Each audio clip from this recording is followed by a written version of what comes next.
Whack him. Soon he whack him, they all jumping. Boom, boom, boom, boom. Your finna go. You gotta leave. They boom, boom. You gotta go. You gonna leave? No, I'm gonna leave. Nah, you ain't gonna leave.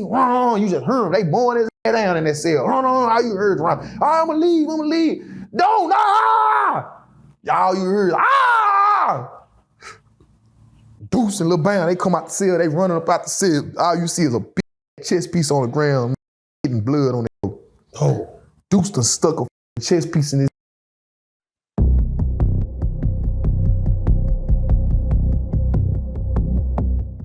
Prison Stories 101. Man, we back with another one, man. Greedy, we got you in the building, man. What's good with it? What's up with it, How you been? Man, been all right, man. Now, for those that might not know, man, we actually did this already. And we actually going back through part 2 of this because we lost the footage. But we're going to try to capture the same magic we caught at first, man. And with that being said, if you don't mind, I want to allow you to reintroduce yourself. Tell them where you're from and how much time you did. Yeah, man, for one, my name Greedy, I go by Rue. I'm from Dallas, 6'5" to Grove. I did 8 years flat. I was given 8 years for an aggravated robbery. Yeah, and that's how we coming, man. All right, let's go and get into it. We always try to learn the who, what, when, why, and where of when things happen. First of all, let's do the when. When did you catch a charge? What year was it for you to go in? I caught it in 2008, around like November. Like I said, they gave me 8 years state. I did my first year in the federal holdover. So you can basically they made me do it on the Fed side or whatever. They was trying to fight the charge to make it go like Fed, but stay down. You know what you did. You know how to fight it. Get that bullshit out the way and handle it the right way. So they gave me 8 years state. 2008. All right, let's go with the where.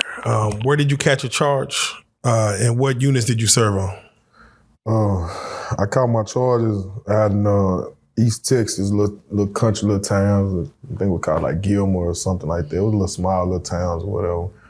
And really, like I say, it was just something that me and my partner them had heard about or whatever. And my kinfolk had put us on the little play.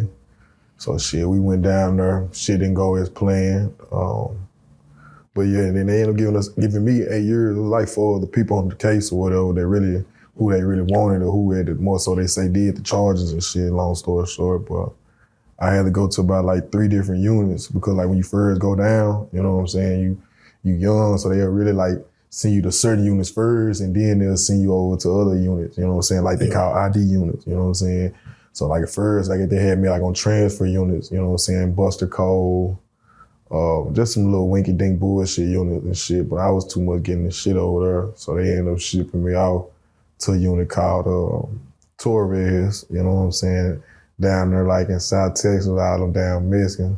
Torres. Yeah, it was a gang unit, you know what I'm saying? When like I said, when you young, they got certain units in Texas. One thing about Texas that people don't know is that Texas got more prisons than anywhere in the United States. Nice. Meaning if you look at it hood wise, they got more hoods than any other state in the United States, you know what I'm saying? And you got across everywhere, the east side of the Texas, south, west, north, whatever. Anywhere you go in Texas, this prison system set up somewhere out there. You know what I'm saying? But Torres was one of the units. It was more like a gang unit. You know what I mean? When you're young, they feel like you're gonna get into some stuff or you're already getting in trouble and stuff like that. They send you over there where there's more other youngsters and shit like that, on that same time. But when I was over there, that hoe was trash. It just wasn't too much shit going on. You know what I'm saying? It was really hard time. I was so far away from the damn house and shit. So most of the time, you either in that bitch gambling or you squabbling. You know what I'm saying? And when you just get tired of just doing this shit, you ain't you losing. It's just to the point this shit it ain't making sense. I'm doing hard time. I really ain't got to do hard time. You know what I'm saying? And meaning by hard time, meaning shit, I go to commissary, you feel what I'm saying? I got hoes riding it out for me, putting money on my books, you know what I'm saying? Family support me, all that type of shit, you feel what I'm saying? So really on certain units, you just get caught up into the politics, you know what I'm saying, of what's going on. If it's the gambling world politics, the drug gang politics, the free world politics, meaning if it's a female down there that she worked there, y'all just locked in, and you know what I'm saying? You just certain things niggas just get caught up into off the unit. Come on. But one when I was over there for probably about 2 years. And then they ended up shipping me to West Texas to this unit called Smith Unit. And on Smith Unit, like it was a different little ball game, you know what I'm saying? It was still like a lot of politics, but it was more like active shit going on, you know what I mean? And you heard about, because the reason being is they had this thing called high security. I mean, you got people over there probably with a live sentence, they G5, so you can go over there and work, you know what I'm saying? So you see them type of people and whatnot, you get what I'm saying? But when you seeing them type of people, you knowing, yeah, there's some shit going on. You feel me? Because certain units, like the transfer units, like they don't really have too much shit going on. You know what I mean? A lot of people over there probably got about the most 10 years. You feel what I'm saying? But anyways, when they sent me to Smith unit, it started opening up for me then. That's probably when I was like 3-4 years down in the system already. You know what I mean? Yeah. So I had went over there. What's crazy is I actually made parole, man. People don't believe this shit, bro. And I tell niggas this shit true. I don't know if you ever heard of the Ouija board. You know what I'm saying? Yeah. You believe in that shit? I never messed with it. So I don't know. Yeah, okay, go ahead. You know what I'm saying? Like that shit real. It's real, like to the point like when I was down there, you know what I'm saying? Like just getting caught in time, you just bored, you just doing shit. Like I said, you gambling, you super game, man, whatever. And then one time I was locked up in Medium Custody and my silly had one. You know what I'm saying? I'm laughing at the nigga. I'm rolling. He telling me all these stories. He done talked to this person, dead person. He's naming people. I'm laughing though. I'm a young nigga. I'm like, but in the crazy bit, they ain't put me in this cell with this weird ass nigga. You know what I'm saying? You had a Ouija board in the cell? Yeah, you can make them. You know what I'm saying? Like, you know what I'm saying? Pray to God as I speak on it. You know what I'm saying? Like, he understand like my intentions. I'm just speaking it, Lord. You know what I'm saying? Because I vowed it, like to no fuck with it again. You know what I'm saying? Yeah. It just go on the spiritual side, but it's just on that end. Like you playing with the dead. That's really what it is. It's witchcraft. You get what I'm saying? And you can create it. You get what I'm saying? And my celly made it. You feel me? Out of the board. It's more so the words. You get what I'm saying? You're summoning things. You feel what I'm saying? It's craft. It's witchcraft. You get what I'm saying? But anyway, long story short, I played that weird ass shit and my weird ass got tuned into it, you know what I'm saying? So now that I done seen that it's actually real, now I'm just doing it with other sellers and showing people, but really not knowing what the fuck I'm doing. You get what I'm saying? I'm really opening doors that's not supposed to be open. You get what I'm saying? Yeah. And I ended up making parole, you know what I'm saying? True story.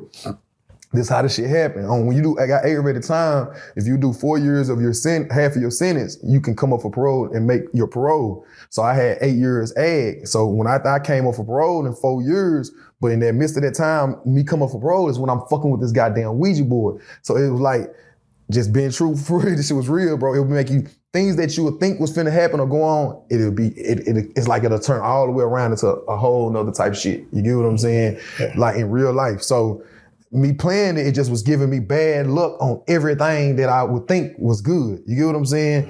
So that made parole, you know what I mean? Made parole, and one of the dudes, when I'm leaving, he like, yo bitch ass be back. He screaming through the window. Your ass be back. You been down there fucking with them demons. Them demons gonna see your ass right back before you leave. Damn. I swear to God, nigga screamed this through the window. I'm like, man, shut your hating ass up. Y'all just hating nigga going home when y'all bitch ass. You know what I'm saying?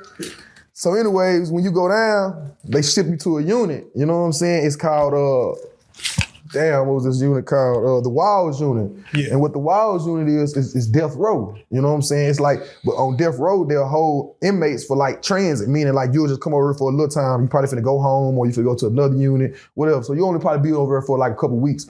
But the predominant unit is people that have death row. I know you know the Bonnie and Clyde story, how they say they escaped from jail.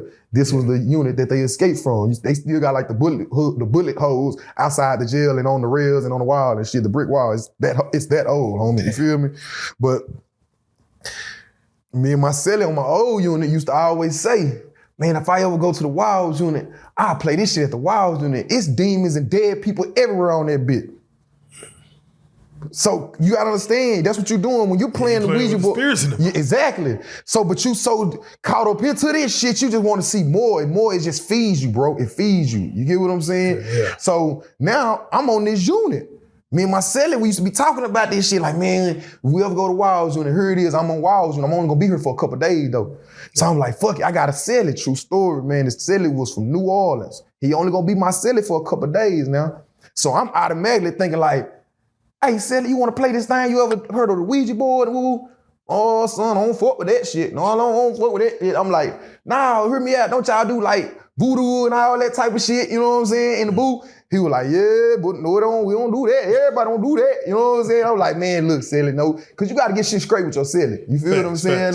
You got to let your Sally know what's going on. And I'm just a real nigga. At the end of the day, nigga, I don't care who you is. You can be the scariest nigga in the world. I want you to feel comfortable. You feel me? Because I'm finna play with this Ouija board. I'm gonna be gambling, screaming through this door all goddamn day. Maybe have some home. I just gotta know my Sally. You feel me? So I'm putting him on game what I'm finna do with this Ouija board. So he was like, man, I don't fuck. I'm like, I'm gonna show you it's real, man. I'm finna make one. You know what I'm saying? Yeah. And like this death row. So it's a whole bunch of demons on this bitch. It's a whole bunch of spirits and stuff. But the thing about the Ouija board, it gives good spirits and bad spirits to talk to you. You feel what I'm saying? Yeah. Like, yeah, homie, you will know. They'll take over the board, like how aggressive the board may be, how soft it may be, how they're communicating, telling you things of that nature. This shit, it's the window. Yeah. If you see that triangle thing, that's exactly what it is. It's a window. And you're opening that window up when you summon the words. I ain't finna say the words. Yeah, but you know what I'm saying? But I'm just telling some real nigga shit. People that know, they gonna watch this motherfucker, they gonna be like, he ain't lying. You know what I'm saying? It's like, when you do it, it's like if you real with yourself and close to God, it'd be like, man, I ain't fucking with that no more. You feel me? I shouldn't have even done that shit. And that's what it was. But anyway, I played it. On this wild unit death row, I go down through there with him. So Marcelli, he thinking I'm bullshitting. So I'm like, let Sally put your hand on it. You see he's answering me right now.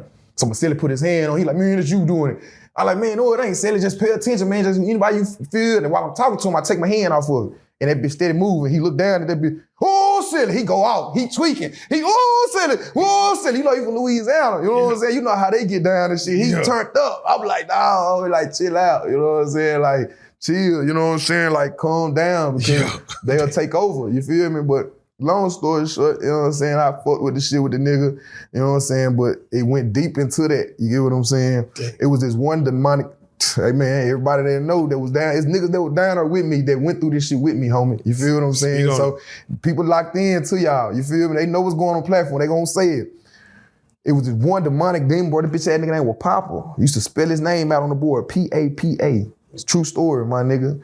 And he used to do it on my unit where I was at when I first with my first celly. Mind you, I done got shipped to a whole nother unit. I'm like 4-5 hours away from where I was. You hear what I'm saying? Yeah. Nigga, we playing this shit again, bro.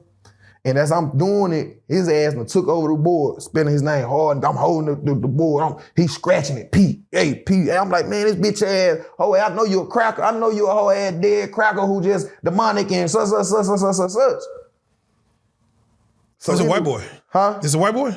I don't know. But okay. this is when you playing the Ouija board. Yeah, you don't know. Like, you don't know. Really know. You don't know. Feel me? Sometimes you can fill them out. They may describe it. Say you can put two and two together. Okay, but bro, it goes so deep. That's crazy. That's why when you see people in church that's saying that you know this woman's so believable in God and she's talking in tongues, that shit don't be lie. That shit is real, bro. Man. That's how you will know if someone playing. You feel what I'm saying? Because at the end of the day, you will know that person's spirit. You will know what they're doing on it every day. So when them people that be so much into that Bible, man, their minds go deep into what they believing in. So when something is touching them, if it's a good spirit or whatever, and they start talking in tongue, you knowing that person is real, bro. Because at the end of the day, man, when they stopping, you love. When they ain't doing that, you talking to them like they're a regular person. Ain't nothing wrong with them, et cetera, et cetera. Damn. Boy. But anyway, they took the parole, man. You know, long story short, I'm on the unit. So anyways, after this shit, while I was playing with the shit, I closed, start fucking with it. I'm waiting on the unit 5 days. Like, man, I'm supposed to be going home, man. Why y'all ain't came and got me? I'm going off on the ward, get the ward and get the sword. And I've been on this over 6 days. I'm supposed to be gone. I'm supposed to be at home. What's going on? So they steady going in on me. You know what I'm saying? They steady going off on me, telling me I gotta stay. They don't know what's going on. They don't know what's going on. One day they come. They tell me, hey, John, come, you got change. Get ready. I'm like, hell yeah, I'm finna finally go. It's time for me to get ready. I'm finna get ready to go to the house. You hear what I'm saying? I get ready. They put me on the chain bus. They send me right back to the same damn unit I just came from. I'm coming on the chain bus. The nigga, man, this nigga name was P-Rock. P-Rock, the nigga that screamed like, you be back. I'm coming back. This nigga screaming through the window. Hey, y'all, that nigga Greedy coming back. Greedy back. Man, this nigga Greedy. I'm like, man, shut y'all bitch ass up. You nigga jank me. That nigga say, no, you down there fuck with that goddamn Ouija board, I bet. You down there. My old Sally, he come to the window. He screaming, hey, Sally, you was fucking with it? Man, I'm back up here, bro. Why they bring me back? I come back. They send me back in the tank. Next day, I go to the line. I forgot what it's called. It's like where you go down there, the building where you got to meet the administrators and see what's going on. I'm talking. I'm like, man, I have parole. You know what I'm saying? They shipped me out while they sent me back. Yeah. They said, well, they took your parole. They said you got a warrant still in San Antonio for some aggravated robbery. I'm like, what? Mind you, homie, I ain't never been to San Antonio at this time. Yeah. My mama, I'm calling my mama. My mama done looked the shit up. She done figured this shit out. She saying the same shit. I'm like, I ain't never been to no goddamn San Antonio. They talking about, all right, they had a whole newspaper article, bro. Yeah. Right now, if you was to look this. You had some in San Antonio. Called your mama. Yeah, my mama, she done looked it up. She done found an article, but they ain't got no picture, bro. I ain't never even been to no damn San Antonio. I knew the shit wasn't real. You know what I'm saying? Like, I knew it was a whole bullshit, but they actually took my parole for that shit. And the shit went away. That whole little scenario, something about San Antonio, 3-4 months ago, it's just like it never happened. Damn. So what happened? Hold on, wait. You said your parole was taken away? Yeah. Oh, shit. Because I had them charges. So they was feeling send me back to the county in San Antonio because they're thinking that I got these damn charges. Man, them charges went away. Oh, man. That's what I'm trying to tell you. I never had been to San Antonio. At that time, I was number like 19, bro. I don't even think I had not even been probably, man, before that look, when with these texts, you weren't doing too much traveling, like, you know what I'm saying, when you were young. Yeah, San Antonio. Yeah, you know what I'm saying? Like, you from that shit for all the motherfuckers, you know what I'm saying? All right, well, I mean, let's get right to it, man, because, you know, that's one thing I wanted to ask you, and thank you for that story, because I knew that's the first time I heard about the Ouija board being even used. Man, that shit in real. the prison. When it comes down to the what, you said Gilmore, Texas or whatever, what was the situation for the robbery? Like, what, can you walk us through the what happened as far as for you to even catch this charge? What happened as far as, you know, the what that got you caught up in your charge out in East Texas? So, basically, like I said, I'm from Dallas, bro, and like my partner then when I was growing up, that's things that was the known thing in the Grove. It was like ATMs, you know what I'm saying? They used to hit like safes and ATMs and stuff like that. So what we was doing was we was hustlers, but we mimicked what they'll do. You get what I'm saying? But they wouldn't turn you on, we'll create our own lane. You get what I'm saying? Yeah. Type shit. You feel what I'm saying? So one day, I'm knowing how to do the shit. My partner, he called me, my cousin from East Texas, he called me telling me he had an ATM down there. So I'm like, man, kinfolk shit, I ain't gonna lie to you. I've been hustling, you know what I'm saying? I'm chilling, I just had my little boy, you know what I'm saying? I'm like, I really ain't on that type time right now. You feel me? Like the money coming in good. So he was like, all right, that's a bet, you know what I'm saying? He was like, well, shit, if you fuck around, hit me up. So one of my partners ended up coming at me with the same thing because he done hit up one of them, you know what I'm saying? But he ain't gonna fuck with it unless it's me coming. You get what I'm saying? He looking at it like, I know you know what you're doing. I know it'll be cool money. We'll be straight. Have you already hit ATMs before? At this time, nah. You know what I'm saying? You know what I'm saying? Like I told you, I was hustling, you know what I'm saying? But at the end of the day, like, I was more so, when you was young, you had your partner that was older. So we was more so to be like a getaway driver. You get what I'm saying? But what I'm saying, I would see how it be done. So it's like, okay, I really don't need y'all. I can go do this my damn self type shit. You get what I'm saying? But on some real nigga shit, I really didn't. You feel me? So anyway, long story short, it was back then, it used to be state jail felony. The nigga would just break into them, you know what I'm saying, the building or whatever. If they close, bust down the ATM, it's just like breaking into somebody's house. You get what I'm saying? Okay. State jail felony. Wait till the spot closes. Wait till it's closed. Make sure they're closed. Make sure it's closed, because they number 2 years. You feel what I'm saying? But when you dealing with that gun, or when you dealing with multiple people running in there and somebody in there, oh, it's a whole different ballgame. It's aggravated robbery now. You feel what I'm saying? It's 5 to 99. It ain't no 2 to shit. You feel what I'm saying? On the state jail shit. You know what I'm saying? So anyways, when kinfolk tell me about the play, I went ahead and tell them, I was like, all right, this is what we're gonna do. We're gonna put the play together. You know what I'm saying? I know how to bust the ATMs down. I'll show y'all how to bust them down or whatever. But at the end of the day, we're gonna split it 50-50. We look out for, you know what I'm saying, for the lookouts and shit. So man, so anyway, before we even head down there, it was a crazy moment. Like my phone was just going off. You know what I'm saying? Remember I told you, I'm hustling. I'm not even thinking about hitting no lick, none of that type of shit. Like my grind is good, my motion's straight. You know what I'm saying? Coming down, and then we gotta go an hour and a half. Like it was already something in my stomach telling me like, don't fuck with it. You feel what I'm saying? So boom, my phone steady rolling. I'm steady answering the phone, making a little bullshit, little play. I say, fuck it, I'm finna go on and go down here. Boom, we go down there. It's me, a couple of my partners, and my relative, and it's my homegirl. We 2 cars deep. She driving. So by the time we get down there, we pull up into the front of the place. I tell McKenna, like, damn, that bitch still open. Mine just already like 11, 12 o'clock at night. He telling me, he was like, that's what it is. They stay open since 20. I was like, nah, nigga, hell no.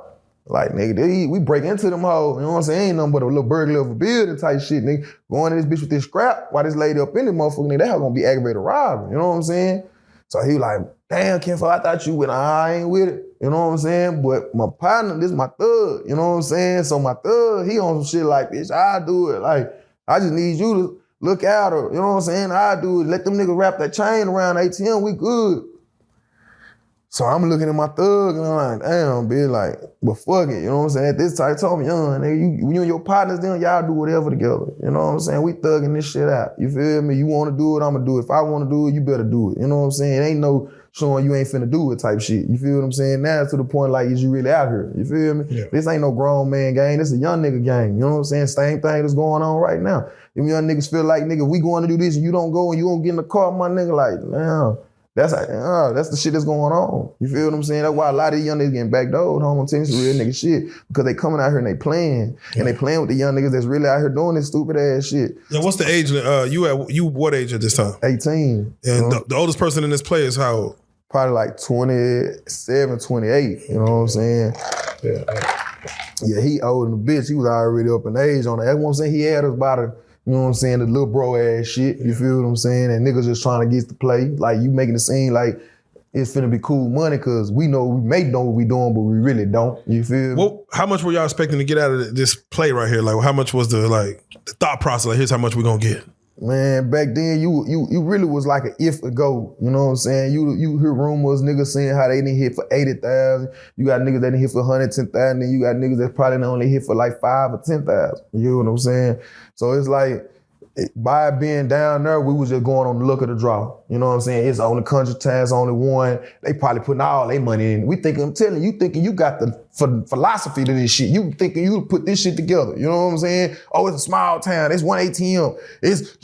They put all their money in that one ATM. Everybody go to that ATM. It ain't that many laws in the town. So if they come, we can get away easily. You know what I'm saying? We thinking like we got this shit down to the fucking T. You feel me? But the nigga didn't, you know what I'm saying? So Kinfolk, he have us hide out at somebody's house that he know. It's a trailer. So while we hiding out at the house or whatever, he tell us like, all right, look, when we go handle the bitch, we're gonna go get a car, stolen truck or whatever, throw the ATM up in that bitch, we'll go bust it down. How y'all need to bust it down? So I'm telling him, all right, that's a bet. So boom, while we hiding out at this trailer house, we had this is a part that I meant to tell you too. When we hiding out at the trailer house, the chick called the laws, tell the laws, while we hitting the play, hey man, somebody trying to break into my people's house. Hold on, this before the play happened? This before the play happened. Oh, because mind you, it's a small town. Mind you, bro, it's 2008. You get what I'm saying? So your police system ain't as big as it is today in 2026 in these little towns. You get what I'm saying? So if it's 2 a.m, you may only got 2, 3 people working on the force in that whole little town. You get what I'm saying? So while they getting this call to come over here about these dogs, we hitting the go on the stove. You feel what I'm saying? For the ATM and shit. So anyway, so boom, she called aloud. Mind you, I found all this out how I was, I've really seen like how they was finna book my ass later on because my lawyer came with all of this. He came with the law footage and the camera when they left, when they came back, et cetera, et cetera. So keep that part in mind, how they did that. So anyway, she called the laws, tell them somebody was trying to break in her people's house, she heard a noise. So while they over there doing that, she called, they hear, boom, soon as she say that, boom, we run into the store. So my little partner, one of my homeboys, when he supposed to go in, he supposed to just make the lady stay, they supposed to take the ATM and then throw it in, I burn out. Well, when we go up in, this bitch ass nigga done got the wrong kind of chain, the chain get around the ATM and break. So when the chain break around the ATM, mind you, now it's about 4 a.m, these people starting to probably move around and shit. Dude pull up in the gas station. He get out the car, hey, I'm calling the cops. He don't see me though. So when he don't see me, I hop out, I pop his ass, go to sleep. So while he lay down, I run in the store to grab my partner like, hey, bitch, come on, bitch, it's bad, it's time to go. So, but mind you, I get in the truck, run the truck into the ATM inside the store. So once it hit the ATM now and knocked over, they done threw this bitch inside the truck for me. You feel what I'm saying? Take the ATM, put it in the truck. Right, you know what I'm saying? So boom, one of my partners get a car with me, the other 2, they get in the getaway car. So boom, we going to go try to stash it or whatever. While we going to go try to stash the shit in the woods, you know what I'm saying? While we go stash the shit in the woods, the truck gets stuck in the ditch. So now I'm like, oh my God, bro, hell nah, you can hear the sirens. How far are you from the store? Man, probably no more than about 10, 15 minutes because the town's not that big. You feel what I'm saying? So it's like you don't want to be riding around in the stolen. You don't want to be riding around at all at this time of night in this little town. You're going to pass that law. And the truck is stolen. Yes. So we trying to stash the motherfucker so we can bust it down. We done bagged this bitch up into a ditch. Now they got stuck in the ditch. So now we got to get the truck up out the ditch because the money is, man, this was one of the, bro, say. Yeah. Say, huh? And mind you, the truck, was the truck stolen from like Dallas or was it stolen? Out there. Okay, yeah. Out there. We had it out there. You know what I'm saying? So boom, when we take the truck is stuck in my kinfolk. He's like, man, I got this other chain. I'm like, man, you just seen what your chain did, bro. Them chains ain't gonna work. You know what I'm saying? Like, but this chain is good. I promise. It be pulling my dogs, bro. So anyway, he hooked the chain up to the car, hook it up to the truck. He pulled that bitch. I hit the gas. It come up out that bitch. So now everybody, they feeling like shit just sweet. Shit going down. Like, we finna buzz. This how good. I looked up at the sky, bro. And when I say I seen about 1 million stars, like them hold the like Rice Krispie treats or some shit, fam. And it was like, damn, y'all see these stars? We don't never see these many stars in the city. Like, damn, look at these stars. It was like something telling me like, you ain't finna see this shit for a long time. Damn. Just the way it looked, like you just ain't seen no stars like that. I just never seen it, bro. Still to the day. It was like they was right there, bro. It was like, but we in the country. So, but you being from the city, you don't see shit like this. We see a couple pings and shit like that. But out there, it's just straight land and shit. So it's like you just the vision. I'm like, damn, it's night. All these stars and shit. Everybody looking up like, bro, fuck these stars, bitch, you gotta go. You know what I'm saying? That's exactly, but it caught everybody's attention. Because it was like, damn, them hoes is close in the bitch. We go, boom, leave the ATM in the woods in the truck because we looking at it like, damn, bitch, we don't, if we ride around this home, we get caught with it, we fuck. So we might well leave it here, let it, if there's a track on it or something like that, then they'll find it. You feel me? But we ain't gonna stay here with this motherfucker and let them find it with us. You get what I'm saying? So anyway, so we leave the bitch. We go back. My partner dropped my kinfolk, he dropped my other partner off in one spot. And we went back to where we was at with the trailer. Remember what the girl called the Laws and told the Laws that somebody was trying to break into her uncle trailer. Right. So we go back over there. So when we go back over there, we just chilling or whatever, you know what I'm saying? Everything good here? I'm like, man, we just gotta relax. We gotta let everything die down for me. And what them Laws say, she's like, they just left. So I was like, all right, well, don't worry about it. We finna chill. So we just chill, you know what I'm saying? Everybody kicking back, me, her, my kinfolk, we just chilling. I doze out.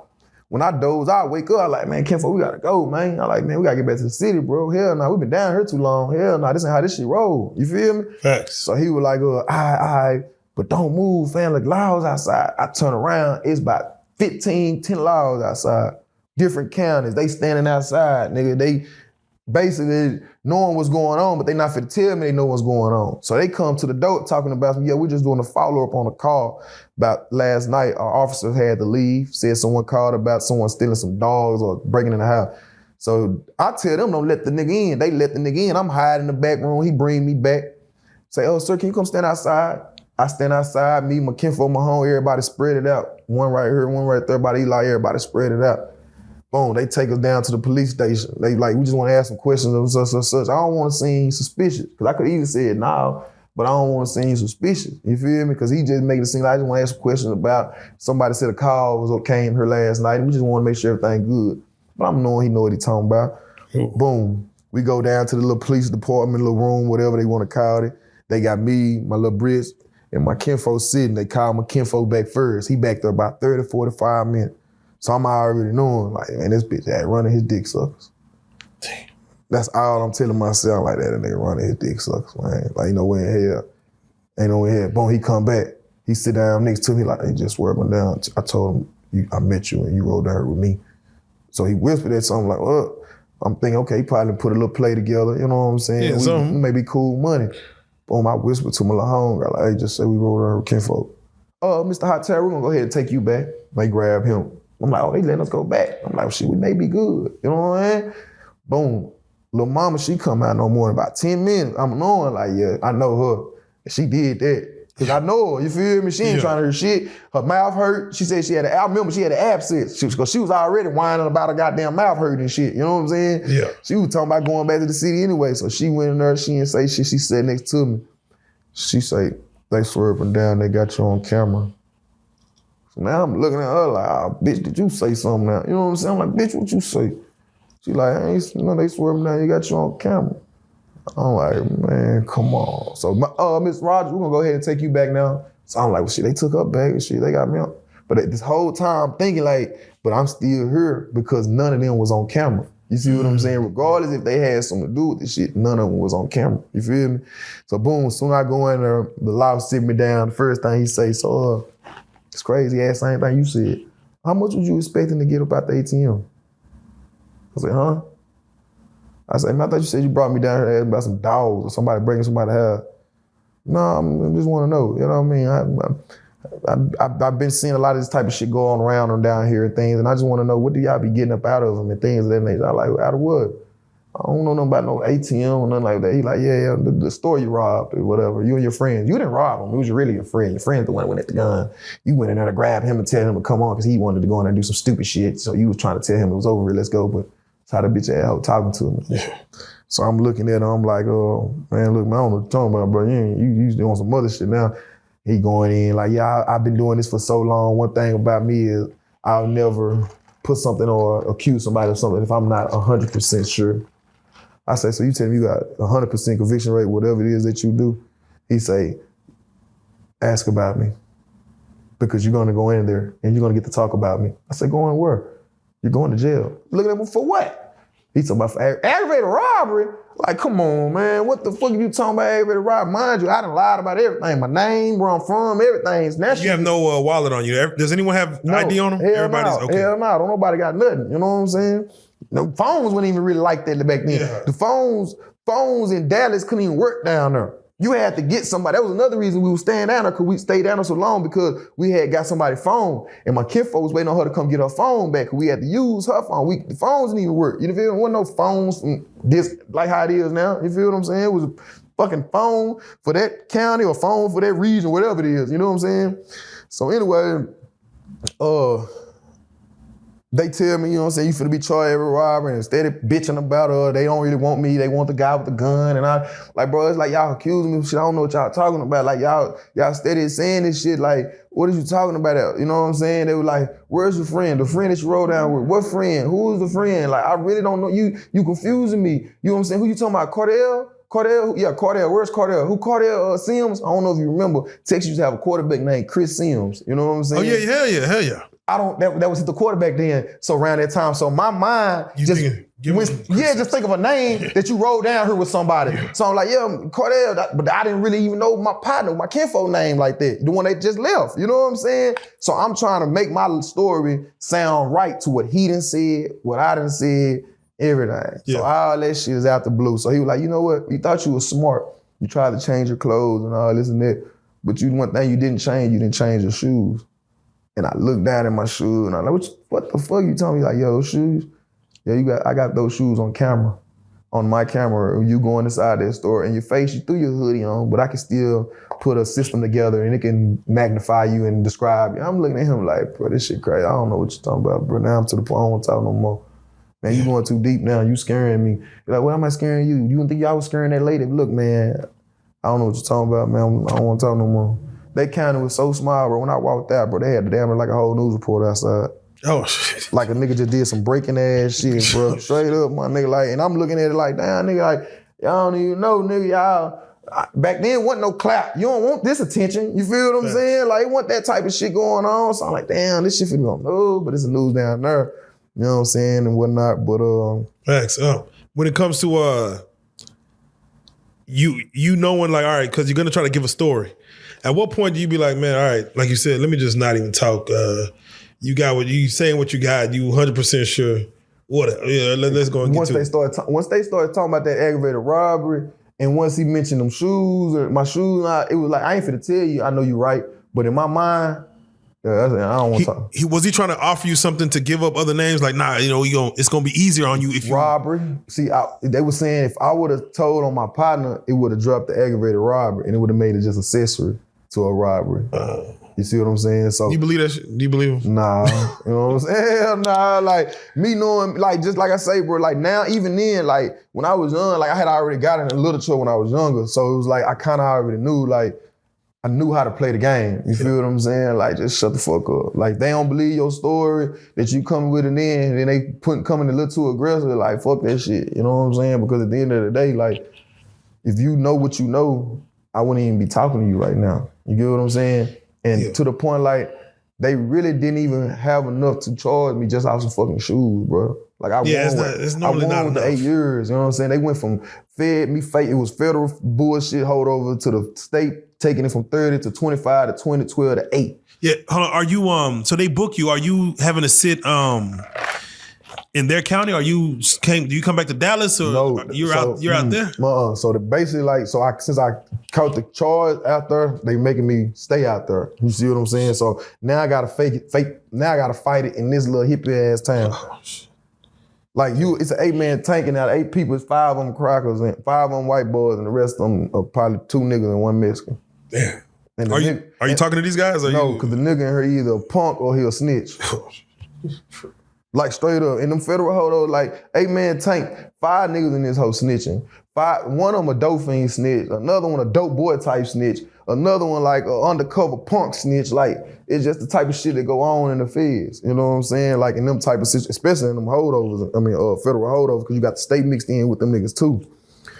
But like I said, like, first, like, that's how they really got me too, though. You know what I'm saying? Because when I first got there, I had never been in that type of situation where, like, okay, everything's so big, so they trying to feed me good food. I'm getting chicken tenders, I'm getting baked potatoes, they got me in my own holding tank, I got a TV. I'm living like, what the fuck? Like, this, as soon as I get there, like, straight up. So I ain't used this for no Dallas County, this ain't this. But they really baking me, you know what I'm saying? Because they want you to get comfortable, they want you to get on their phone, they want you to talk to your neighbors, and they can record it, they hear all this shit, and my stupid ass done it, you know what I'm saying? Who you talk to? Yeah. My family, my granny, you know what I'm saying? See, when I first got locked up, like, you got them little bitch, like, you young, you got a little bitch, they writing, there's so much they can do, you feel what I'm saying? So my grandmama was my main supporter, my grandmama and my mama when I was in the county, like, they thugged it out the whole 9, you feel what I'm saying? And my grandmama, like, knew, like, when I got locked up that I was hustling. I already had custody of my son, you know what I'm saying? He was just born, like, I was really had a little cash. So I tell her, I like, man, I got like 4,000, this lawyer want 10. Let's get the lawyer this money, let's make this stuff work. So I've been in the county already now, like, 3 weeks. Ain't nobody gave the lawyer no money, you know what I'm saying? And I'm like, damn, where the money I gave y'all? Like, damn, I still did that, bro. Don't worry, we'll get some more. No, man, I didn't mean to do your couch. Like this, my bad. So look, so I'm on the phone with my people, and I'm telling her, like, man, yeah, we gotta get this lawyer, man. I gotta get up out of this, man. Like, y'all gonna use the money I gave, you know what I'm saying? What we gonna do? Like, she getting aggravated now, going like, shit, boy, you who you talking to first of all? Like, I'm just like frustrated because I'm in jail, you know what I'm saying? I don't know what's going on. I'm in a whole nother county. I ain't seeing nobody. I don't know these folk, you know what I'm saying? Like, what's up? So granted, like, man, like, at the end of the day, we gonna do it, you know what I'm saying? We gonna help you, gonna be all right, but at the end of the day, we ain't doing it on your time. So I'm like, but come on, when y'all gonna do it? Hey, did you take your ass down there doing it? Did you take your ass down there fucking with them people shit? You went down there fucking with them people shit. So at the end of the day, you gonna wait. Did you do it? I say, girl, that don't matter. Then you do it. I say, yeah, I done it. But at the end of the day, girl, that don't matter. I'm just trying to come home. I want, you know what? Oh. I'm saying all this bitch ass shit. Why I tell these young niggas now, bro, y'all be on these phones, bro. Damn. I'm telling all this, the grandma, this ain't no little female, this ain't my partner's granny. You thinking you in disclosed conversation, smooth operator? No. Yeah. And they use that, they use that against you? Man, I was in that county for 13, 14 months, man. One day my lawyer came to see me. Like I told, they had already been on all these big ass sentences and they would never go down. You know what I'm saying? I'm getting on my lawyer now because we done gave you this money now. And I've been here forever. Come see me. Come talk to me. One day he come talk to me, play a laptop. He turned his laptop on, put the little disc up in there or whatever. And you hear my ass, the motherfucking recording when me and grandmama was on the phone. Mm-hmm. All you heard granny on that bitch. Did you do it? Did you do it? I said, did you do it? Don't you sit there and talk to me like I'm a motherfucking child. Did you do it? I said, yes, I did it. That's all you hear. Damn, was grandma working for the laws? Man, grandma don't understand that shit. Oh, damn. Grandma down there think she whooping me, chastising me on this phone. You done took your ass down to this country ass folk town called an aggravated robbery. So you call yourself greedy, huh? Yeah. Damn. You want to be, that's what she said. Why you bullshit? She said, yeah, you need to change your name and everything. Well, you take your ass down there and be that then. Cause we ain't moving on your time. You heard this all on this fucking video. So I look up for my lawyer, this bitch ass motherfucker. I say, shit, what we gonna do? He was like, man, why'd you lie to me? I say, what? I say, man, you worried about what I lied to you about? So I'm looking at this nigga like, motherfucker, you work for me. Whatever story I tell you, I feel like that's the best thing to go with. Let's go with it. But you looking at me talking about I lied to you, like, man, come on, man. Like, what you mean, bro? Like, what we doing? I'm like, man, I don't know. He like, don't tell me, talking about some more. If my son, you think I would stop loving my son if my son lied to me? No. I'm like, bro, what the fuck? Like, that's not the same scenario. You know what I'm saying? You're just a child. You've obligated to love him. You get what I'm saying? But at the end of the day, you're not obligated to love me. You're obligated to work for me. Just like you're obligated to work for them motherfuckers. You feel what I'm saying? So, and I straight up told him like that, like, so don't put me in that loop. Like, I'm just gonna believe everything you say when I just met you and I just gave you money. I don't know you. You ain't the family lawyer. You know what I'm saying? You just a lawyer. Anyway, so he running now, he want to work. I hit him a little core. I hit that core on him. Yeah. Now you want to show me you can do some shit. So you got this 30 all the way dropped down to 12 years. Oh, okay. So now I'm like, okay, fuck, I'm finna sign for this 12. He talking about 12 years. Fuck it. I'm like, I'm down here, I'm steady getting into it, all these rat ass niggas and shit. I ain't fucking with this shit. Let me go on to the penitentiary. My stupid ass, young, dumb, it's time to go. Yeah. 12 years, I probably can do it, man. So I'm going there. I say, man, you call my mom. He like, man, let's see what she said. I call mom. Mom was like, man, I don't think that's good. If he can get 12 years, we can get better than that. So I like, yeah, you may be right. I said, he coming up here in a couple of days. When he come up here, I'm gonna talk to him and tell him, man, I don't want that 12. You know what I'm saying? So he come up there a couple of days later. And I say, soon I walk in the library, I'm talking to him. I say, I'm gonna tell you straight up.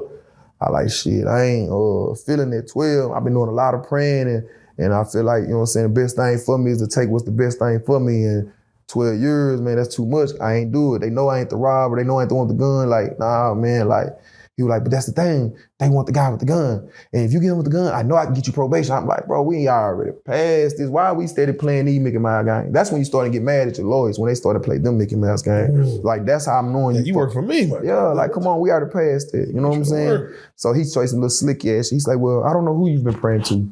But before I left my office today, I got a fax from the DA this morning. And they're offering you 8 years right now. I look at it, I'm like, what? Yeah. You take this 8 years, get the fuck out their way. 30 down to 8. 30 down to 8. And you how old you are? At this time, I'm 19 now. Oh, okay. So now I'm looking at it like, shit, hey, that's cool. When I see you talk, let me go and run about my mama, run about the fam. I'm going to do that, set the court date up. I go back, I call mama in the cell. I was like, yeah, they talking about 8, man. I'm gonna sign for this. You know what I'm saying? Like, fuck it. Like, I don't want these people to hang me. You know what I'm saying? I done a lot of stuff. Mama go on and do this.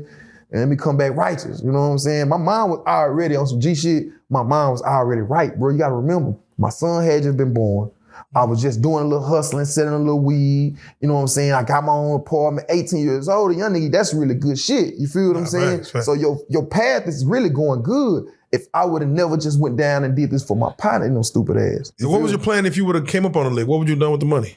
I was gonna keep on hustling. Okay. But I was working. Like, I was already, like, at that time I was selling cars. You know what I'm saying? Like, my T-John husband, he was a whole ass nigga, whatever, but he had came up on some bread, and what he used to do is just buy cars and he'll sell them. So I was already learning that game at an early age. You know what I'm saying? So I already knew, like, man, if I get about 3 cars, I'm cool with money. You know what I'm saying? I can make me some money, still, you know what I'm saying, raise my son, got my own apartment. You know, you good. You feel me? So when I'm telling now, I'm finna get ready to sign with this 8. That's what I'm telling T. Jones, like, man, I come home, I still be young, I can still do this. I said, they got college down there, they got this down there, I can do all this. It's like me going to school, y'all just gotta support me, you know what I'm saying? And on some negative shit. So she was like, I don't know. She was like, I'm finna get this money from that whole ass husband. She was getting ready to get a divorce. And T. Jones was like, when I get this money, I wanna get this lawyer to this other lady. We're gonna get her the money. If he can get you 8 years, somebody can beat that if we get him some more money. What did she want? She wanted, she was hoping for 5? Yeah, 6? And she was really like, probation. But like I told her, yeah. I had already been on probation before. You feel me? So like, I'm not finna get probation. You get what I'm saying? Like, I knew that was out the picture. 5, we praying on the star. We done got this from 30 to 8. You get what I'm saying? 30 to 8, yeah. So now T. Jones, like, fuck it. I called the lawyer, fired him, because I gotta do it. She can't do that. You know what I'm saying? So I called my lawyer. I fired him. T. Jones took the other lady the bread. Now I'm in a situation, but you gotta remind you, like, man, my T. Jones ain't even in the right state of mind to even be doing something like this. You feel what I'm saying? My mama ain't always had no bread. You get what I'm saying? This really, I was already on some shit like, mama, keep that money. You feel me? Like, that'll help me do my time, help you out here in the world with my son, you know what I'm saying? Stuff like that. So it was like, everything just happened at the same time. You know what I'm saying? Yeah. And now as I look back on it, even when I was doing time, I used to tell her like, man, mom, I wish you never did it. Because still to this day, my mom could have made a lot of decisions better. Hold on, wait, so she wanted to go with a woman? She did. Did you want to stay with the lawyer you had? And was like, let me just go and do it this? Was another lawyer down there. He was the former DA. And he was a bad motherfucker. You know what I'm saying? And I wanted to go his way. But T. Jones was on that female dominance. You need a woman to help you. You see right now, niggas got you in the shit you in. You know. Oh, wow, yeah, I tell you, the woman gonna come save you. So mama took the woman like $6,500, bro. $6,500. Woman told my mom, she said, I looked at this case, I probably get him 5 years. This case can probably even get thrown down to probation. That's what she promised my mom did. So when the woman comes see me, I'm feeling it now. I'm like, oh, this live. Like she said, you probably get 5 years. She was like, yeah. But did she tell you what I need you to do first though? I'm like, nah, what she said, I'm gonna need you to give them the guy with the gun. I'm looking at this bitch like, shit. You said that like you was finna ask me for my commissary or me to change religion or some shit. You just sat here, I've been here 14 months. Yeah, you already told the other lawyer that you ain't going that route. We down to $12,000, $13,000 off of lawyers. Fuck the commissary, fuck everything else that come with doing this time down here, my nigga. Damn. So I need you to give up She said, she didn't ask me, she said, I'm gonna need you to give up the guy with the gun. I looked, I said, man, I already told my last lawyer we're not going through this. You know what I'm saying? I can't believe you came in here with that. If you seen it already knocked off the list, if you said you went through the report and everything. So she was like, well, I still feel like it's a high chance because I know the judge and this is not a good thing.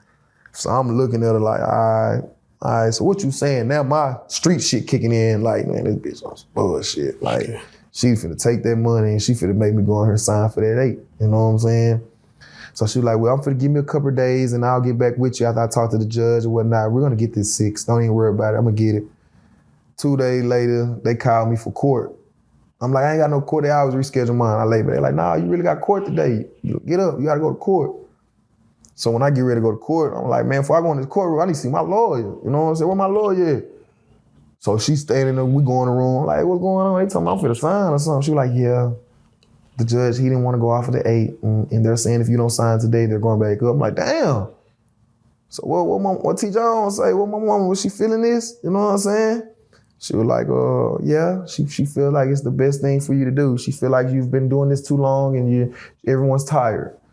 And I'm like, damn. I was like, all right. Mind you, I'm already chilling on it. Like, a year. You've already been in there how long now? About 14, 15 months. You almost going on 2 years now. Yeah, so I'm looking at it like, fucking, like, all right, bet T. Jones, long as T. Jones mentally good and, you know what I'm saying? Like, I'm cool money. I'm finna thug it out. It is what it is. But mind you, my mind already, I'm finna do 8 years, not 4 years, not 5. Yeah. Because I'm still young. I'm knowing my mentality. I'm knowing how this shit finna go. Yeah. I'm knowing I'm not finna shut up when a nigga tell me shut up. Yeah. I'm knowing I'm not finna tell him to go smash or go do this because I'm knowing I'm not finna do it. I'm knowing I'm not finna let a nigga gamble me and you won't pay me. Damn. It's like all this was already in my mentality. Like, nigga, we finna go down here and thug. Damn. We gonna handle our business though. Cause mind you, this whole time, the whole time, I may be in the penitentiary world, but I'm doing free world shit. You see what I'm saying? Oh, in the county? Why you in the county? Nah, once they sent me to the pen. You know what I'm saying? Okay. Because now, once they gave me the 8, I went and signed for it. All right, so you signed for it. Yeah, lost the money. Man, that's lost. Lawyer took that. Never heard from her again. Yeah. T. Jones started trying to call her, cuss her out. Like, why you make my son sign for that? I ain't talk to you. Why you do this? Woo-woo. Mind you, I didn't even tell T. Jones till a week later. Damn. Cause now I'm thinking in my mind like, man, let me let this sink in with mama. I know this hurting mama. She probably just come see me this weekend and we'll talk about it when she comes see me. Yeah. So when mama don't come see me that weekend, I'm like, damn, mama, you all right? You ain't mad at me, is you? She say, mad at you about what? I'm on the phone. Shit, I signed for that 8 years, remember? You what? Broke down. I'm like, mom, gonna be all right. You know what I'm saying? Yeah. Like, mama, you know what I'm saying? God don't make mistakes. You know what I'm saying? I'm cool money. Would you have wanted to take it to trial? I mean, are you curious of what trial would have looked like? No. Okay, you pretty much knew. Like, I wouldn't even. I'm be honest with you, bro. Like, I'm a very very spiritual person. You know what I'm saying? And like, I prayed for that. Like, I actually asked and prayed to do something that I could do. Yeah. You know what I mean? So 30 down to 8 is. Yeah, you know what I mean? And it was like, nigga, you did it.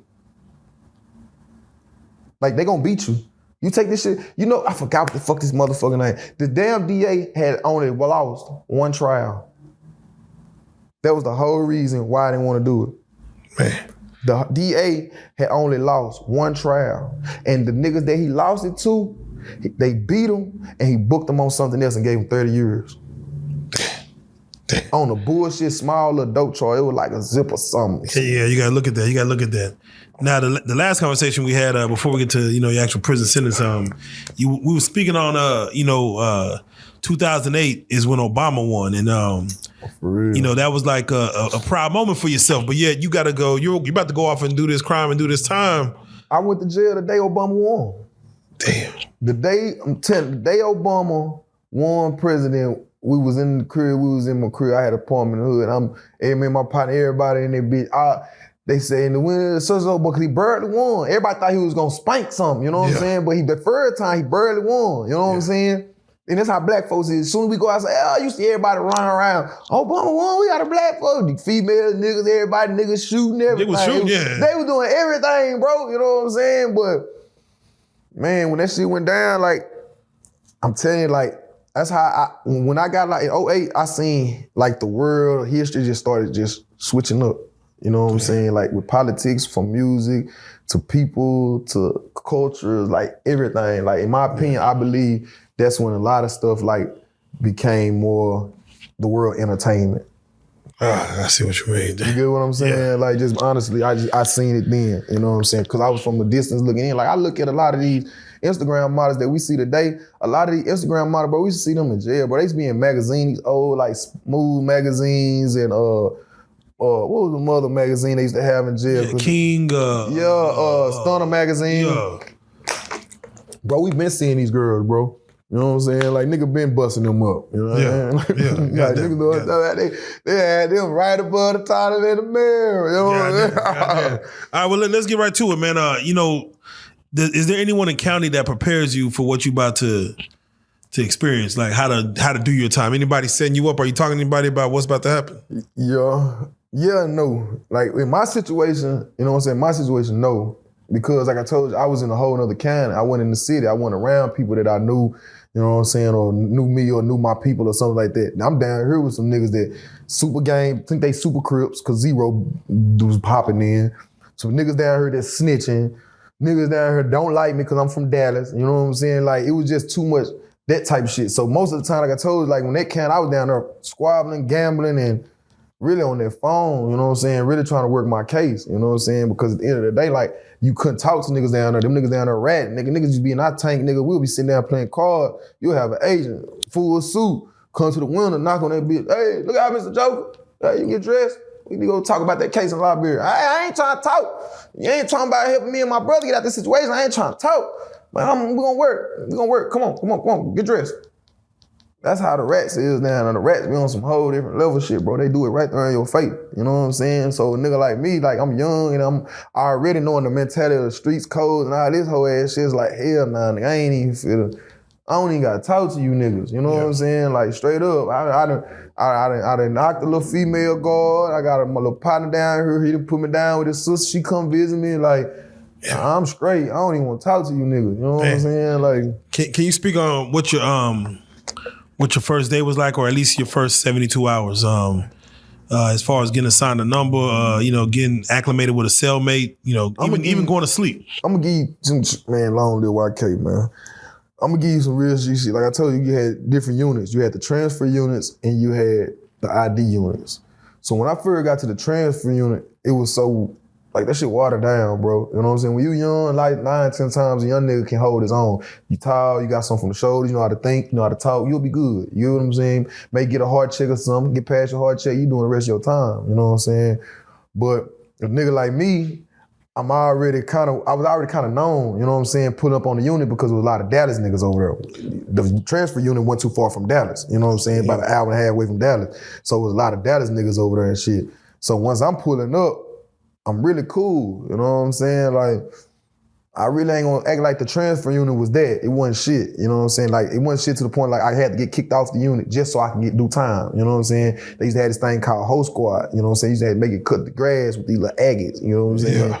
And like, I told you, be telling everybody, I'm terrified of fucking spiders, you know what I'm saying? Yeah, for those who don't know what the Ho Squad is, let them know exactly how it works. The crops. The crops that they eating, we pick them, we plant them, you got a long ass agate, you know what I'm saying, back in like children of corn. Yeah. You remember all them things in children of corn and stuff like that? Them are your tools, them are things that you using to knock down. You got corn fields, you know what I'm saying? You got the peas, you got the beans, you got... What's the purpose of you just knocking them down just to knock it down? Or because you're going to have somebody come behind and lay it. You feel what I'm saying? We're crops. That's what you're doing. You're planting the crops. Everything in there, you make it yourself. You get it, or you grow it. You get what I'm saying? And they grow it. They probably sell it to little counties and stuff that's around the prisons and stuff like that. That's what people don't know. I'm trying to tell you. That's why Michael Jordan and the people they invest into the prison system, bro. Yeah. Because they not going nowhere and people steady going in there. Yeah, just a side note, I seen the young dudes on the Julio Fulio case. Yeah, I seen the warden come speak on when it came to sentencing phase. That's a perfect example. Yeah, he's like, we don't need to give him the death penalty because he's young. He could work. This 60 hours a week for the rest of his natural life. That's good sweat equity. But and that's because that's what they want him to do, but he ain't fit to do. Yeah, but I know the warden just kind of sprucing it up. But that's what I'm saying. Like, they've been doing it, so it's like now you got social media, so social media makes it blow up to people's eyes. Like, oh, they feel nah, nigga, that nigga bucking. He ain't finna go do that. He probably right when he went back into his cell and he knowing he finna do that time. I guarantee his mind came right back. Man, fuck these niggas. He back dissing. My nigga, right by the time he went back in that cell, he was back dissing, bro. Come on. Yeah, you gotta play the role. Man, you gotta play the role, bro. Because now it's like, nigga, regardless of what you done, you did. You ain't gotta face them no more. You ain't finna look at the judges no more. You finna look at every nigga that didn't like what you did. Every nigga that's feeling like they gotta get some clout off you. Every nigga like you finna face that for the next 6 years. Fuck some sweating and tears and some aggies. You ain't finna do that. You done already showed them you weak too when you cried. Come on. Like, everything can't be fake, bro. Like, something is real. You cried, that was real. Yeah. Excuse me. But you knew you was facing this. So at the end of the day, when you went in there and cried, it was real tears. So them niggas in them said, like, that nigga crying, bro. This bitch ass nigga. Yo, Sally, you better not get no stiff, Sally.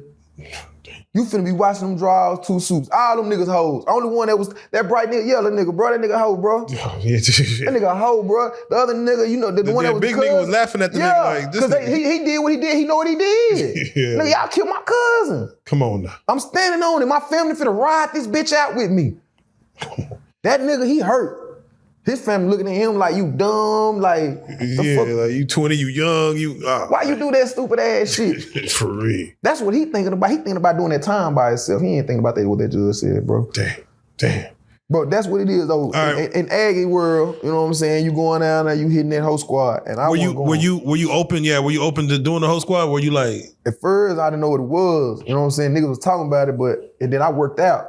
So I was like, fuck it, help me get my shoulder game good. You want to do this type of stuff. You feel me? Man, I went out there, I seen those spiders in that grass being up to my chest, spider jumping all on a nigga and shit. Nigga, white boys screaming at you, hey, Aggie high. I'm talking about, this what you mean, Aggie high. You rocking, saying, and they treat you like that judge said, it's like slavery, you got tunes. And we're rocking on it 1, 2, 3, and we're rocking on it 1, 2, everybody in this. 3. What? And don't let nobody fuck up your cadence. Nigga, let the nigga that's calling them be Uncle Tom for real. Like, you go through this shit, bro. This is modern day slavery. You see this shit with your eyes right now.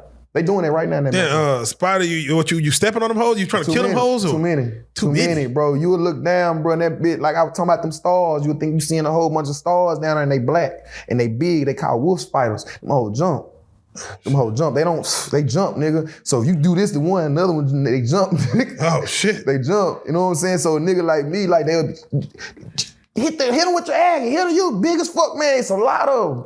So one day I'm getting to it, Sergeant, I'll never forget this cracker name, Sergeant Baker. Man, this whole ass nigga later on came out to be a child molester. That's another thing about them small counties, bro. A lot of them motherfuckers be running that bitch. Yeah, they should be in that hoe with They you. should be in that bitch, bro. Like real talk, another sergeant one time, he had robbed a casino down there. It was like, end up coming back, like it's crazy, bro. The prison system is like that, you know what I'm saying? But anyway, Sergeant Baker puss ass, you know what I'm saying? He steady cussing me out, telling me to ag high. I'm like, bro, these spiders, like I'm terrified of these spiders, bro. I can't do it. So I just slung my damn Aggie. That motherfucker barely by the horse, made the horse, the horse jumped up. They made it seem like I tried to assault the horse. Man, them motherfuckers drawed down on me, bro. Man, now I'm laying in the spiders, nigga. I'm in there, y'all gonna give me up. Nigga, I'm letting them all steady going on the nigga, but they draw down. But that's the thing. They want to shoot me now. They want to scream that I use that Aggie as a weapon to try to assault that sergeant on their horse. Free kill. Man, all them white boys, about like 5 on 1 horses. 3 of them draw down, the other 2, when they see the other 3 drawing, they drawing. Don't cross that gun line, boss. We all seen like, bro, that shit is still going on today. The system is ran by that, bro. Them young niggas is going to whole squad, picking that crop, laying that crop, cutting that crop. That's what's going on. So you was like, fucking, then they did that, and what happens after that? They lock you up. That's how I end up getting locked up. You know what I'm saying? But they don't ship me out. You know what I'm saying? At this time, I was hoping that they'll ship me out. You feel me? Yeah. But they don't ship me out. But what they did was they put me in lockup for a little while. So now I'm in lockup, they take away my job. But the only way they took away the jobs is because I'm in lockup. When I come back out, I gotta work again. I'm not going back to that whole squad. You feel what I'm saying? So now I'm finna start playing these crazy roles. You feel what I'm saying? Psych shit. Man, I'm crazy. And you gotta prove it, you know what I'm saying? Do crazy shit, say crazy shit going through your mind, all that type of shit. Because if you put me back out there and you put this weapon in my hand and I do something to this officer, I do something to anybody, that's on y'all now. That's what you telling them that you crazy? Like, what you saying? I'm crazy, man. I'm too far away from home. I still remember my partners getting killed in front of me. I sleep like this. When I wake up, I feel like the person I see gonna try to kill me. I need any type of medication. It got deep when later on in my time, I ain't doing it because they would see me the bullshit. I ain't cut my hair out, my eyebrows, everything. Damn, I was walking away and looking cut like your eyebrows and your hair off. Yeah, just to play the role. Did someone put you on that game? Like, hey, bro, play everybody crazy, do it, nigga. You had niggas down there cutting themselves. Niggas really killing. They're trying to act like they, I'm finna go, bro. This whole trash. Damn. I done watch niggas, man. I done watch niggas. Look, bro, that health shit in prison is real. Like I tell niggas, like mental health and physical health. If you not down there like taking care of yourself, you either lose your mind mentally or you'll lose your health and you'll die. You get what I'm saying? And some people like me, like, or not just me, a lot of people, you gotta find where you can be comfortable to do this time. You get what I'm saying? Like, straight up. If I'm too far, I'm 5, 6 hours away from home, my family ain't coming to see me. I'm down here with all these Mexicans. I'm probably fighting all the time. You get what I'm saying? Like, you gotta find a way to do that time. You feel what I'm saying? You know you ain't crazy. Everybody know you ain't crazy. Your partner's the one that probably didn't help you put the stunt together. You get what I'm saying? You got some niggas act like they catching seizures and they catch seizures all the time. And they homeboys coming up, help. He's taking the seizure, he's having a seizure. Help, man, help. Damn. You know what I'm saying? I heard situations people have played crazy until they became crazy. Like they'll play until like don't that medication do something to you? Yes, but see, I wasn't taking, I was selling it. You know what I'm saying? See, that's yeah. I ain't gonna lie to you, bro. I don't do drugs. You know what I'm saying? I smoke weed. You feel what I'm saying? But I've never been the type to be addicted to drugs. My addiction was gambling. You know what I'm saying? Like straight up, that's my addiction, gambling. You get what I'm saying? Win, lose, draw. LeBron. Them Spurs, when I was locked up, LeBron and them Spurs, come on, Mayweather, come on, bro. I seen a lot of money, bro. Like straight up, tattoos, $150 back pieces. Let me get that. I don't even want no money. Put that back tattoo work. You know what I'm saying? Like that's how you doing your time. But when you doing your time, you got to go to whole squad. You around all these racist ass officers and shit. They giving you a hard time. Like you will lose your mind, or you either lose your mind, or you super gang banging, or now you want to smoke K2, sniffing ice and pills and shit. You know what I'm saying? Just to get through with the time. You feel what I'm saying? But nigga like me, once they did that, I played the psych role. They take me out of whole squad. Now they put me in they end up putting me in laundry. You know what I'm saying? So laundry was cool. Like I really wasn't doing shit. Now I just gamble and shit. Once I'm done gambling, shit, get on that phone. That was, like I said, that was the trash shit, man. Them trash units. Once I left there, they sent me to them ID units, Smith, Torres, Conley. Now we turning up, you know what I'm saying? You know what I'm saying? It's different time and now, you know what I'm saying? All right, let's speak to it, man. Are you affiliated with a gang before you go in? Yes. Yeah, before I went in, yeah. As you're in there, does your street cred because your affiliation is blood, correct? Right. Does your street cred follow you in on the inside? Or you got to create a whole new scenario for yourself? Both. Yes. Yes and no. You know what I'm saying? Because some niggas ain't gonna care about your street cred. You know what I'm saying? Depending on what unit you pull up on. You ain't got no partners or no free world niggas that's out there vouching for you. Yeah, you finna do that. You gotta start all over. You know what I'm saying? Just straight up what it is. You know what I mean? Like, but with me, like, I already was known in the city. You know what I'm saying? So young nigga, like, I've been in the streets thugging, so I like 12, 13 years old. You know what I mean? So by the time I got to the penitentiary, like, niggas that's down here was niggas that I was around when I was growing up. You know what I'm saying? So I may run into one or two of them and shit like that, or they made me my brother, them people, or something like that. You know what I'm saying? So they already knowing of me. So it's like now, at this time, they trying to see what I'm gonna do in the midst of doing this time. You get what I'm saying? They trying to see if I'm gonna be down game bang, I'm gonna be fighting, I'm gonna have the drugs. They want to see that type shit. You get what I'm saying? So now it's to the point like by them people knowing you want to see that, that's what they're putting your image out to other people. You get what I'm saying? So if they know you for fighting, they already thought, that's my nigga, such, that nigga gonna knock something out. Ooh, ooh. So now people ain't really fucking with you unless you start some shit. Oh, that's my nigga, he be in the world, he be getting that money, man. He be fucking with hoe. Watch, he gonna pull up, he gonna get him a hoe. He ain't gonna be here that long. So now niggas wanna fuck with you because they see you player and they know you probably gonna knock a hoe. And like, that's the only way that them type of roles are play off when you going in the pen. Other than that, like hell nah, because at the end of the day, especially when you banging, bro, like problems gonna come to you. It don't even matter if you be the ones trying to scream like I'm staying out the way or I'm doing my time. Ain't none of that. It's somebody else that's gonna do your time with you then, bitch ass nigga. You know what I'm saying? Like, it ain't no you doing your time. As long as you in this tank, everybody doing time together.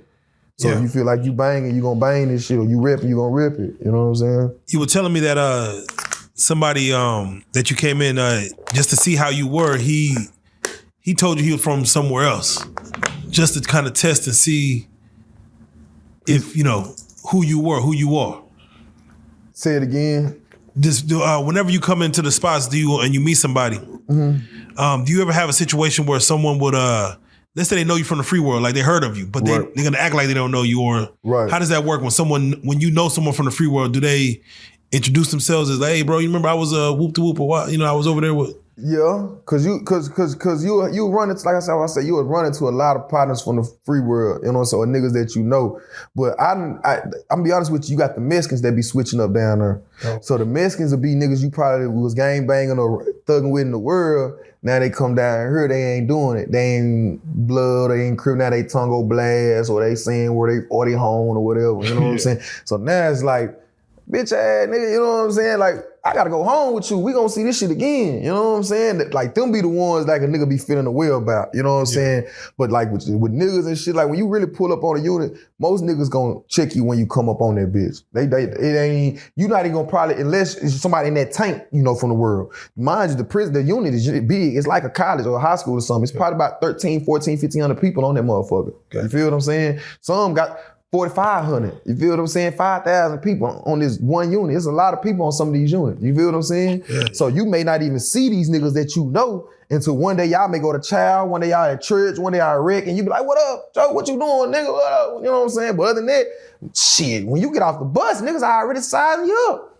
Straight up. If you ain't pulling up and you saying the right shit, okay, you from Dallas, and you say the right names, et cetera, it ain't getting no pass, my nigga. You finna get a heart check, you finna get side, you say you solo, you solo, well, nigga still finna let you be out the way. Hope you a player type nigga. Damn.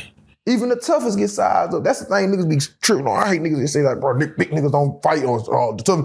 Let me tell you something, in the pen, bro, there's lions in that motherfucker. If you a sheep, that's who the lions going for. They ain't going for the lions. Yeah.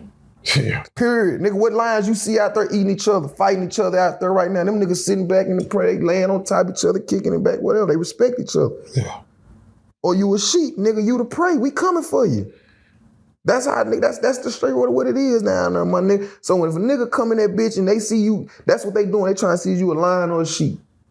They gonna be friendly with you. You got the punks that play the little punk games. You got the nigga that play the little come on games, trying to see if you gonna play this little. Oh, I tell niggas all the time, bro. What's the come on? You see a lot of these niggas out here gay. And if you see your partner right now, if you seen that nigga in that penitentiary, or if this bitch seen her baby dad or her brother in that penitentiary, she'll swear him down that nigga gay because he playing the come on game.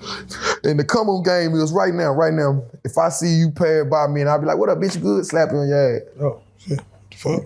You got niggas in that bitch on some real nigga shit that you swear down. That's my nigga, he ain't gay. But you just seen that nigga walk up to another nigga and give him a massage while he was sitting down and shit. And all his niggas said, well, bitch, stop playing. What? What the fuck they doing? They just trying to call it pass the time. Oh, shit.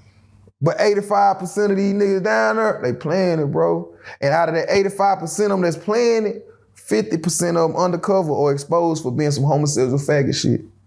On some G shit, my nigga. And I'm one of the one, when I came home, like still today, niggas be hitting me up when they, cause like I say, Texas has more prison system than anybody. So you will be locked up with so many niggas from different worlds. So when niggas be coming from Houston or San Antonio, they always hit up greedy. They be like, man, what y'all doing out there? Y'all chilling? Ooh, I'm finna come turn up with you as well. And some of them whole ass nigga, I be like, bitch ass nigga, I ain't forgot. Nigga, I ain't forgot. I remember when your homeboy smashed your ass, caught you in that cell with that pump. My own cousin. Real nigga shit, bro. My own cousin is a real gangster crip out of motherfucking Pleasant Grove, Texas, nigga.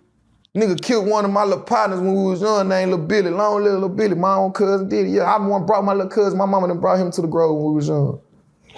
This bitch ass nigga, I only 20 years for that shit, right? This bitch ass nigga go down there fucking with them boys. He get caught. He ride his story out telling people in the world, y'all don't know what I was going through. My celly tried to rape me. Man, your celly was 5'2", 50-year-old ass stanky Mexican. You down here for a murder and everybody know you got something from the shoulders. Damn. That's why I was trying to tell you, it's the mind, bro. When niggas don't go down there and feed their minds or feed their bodies right, they'll lose it down there, homie. It's mentally or your health. That's the main thing you gotta make sure you stay focused on down there.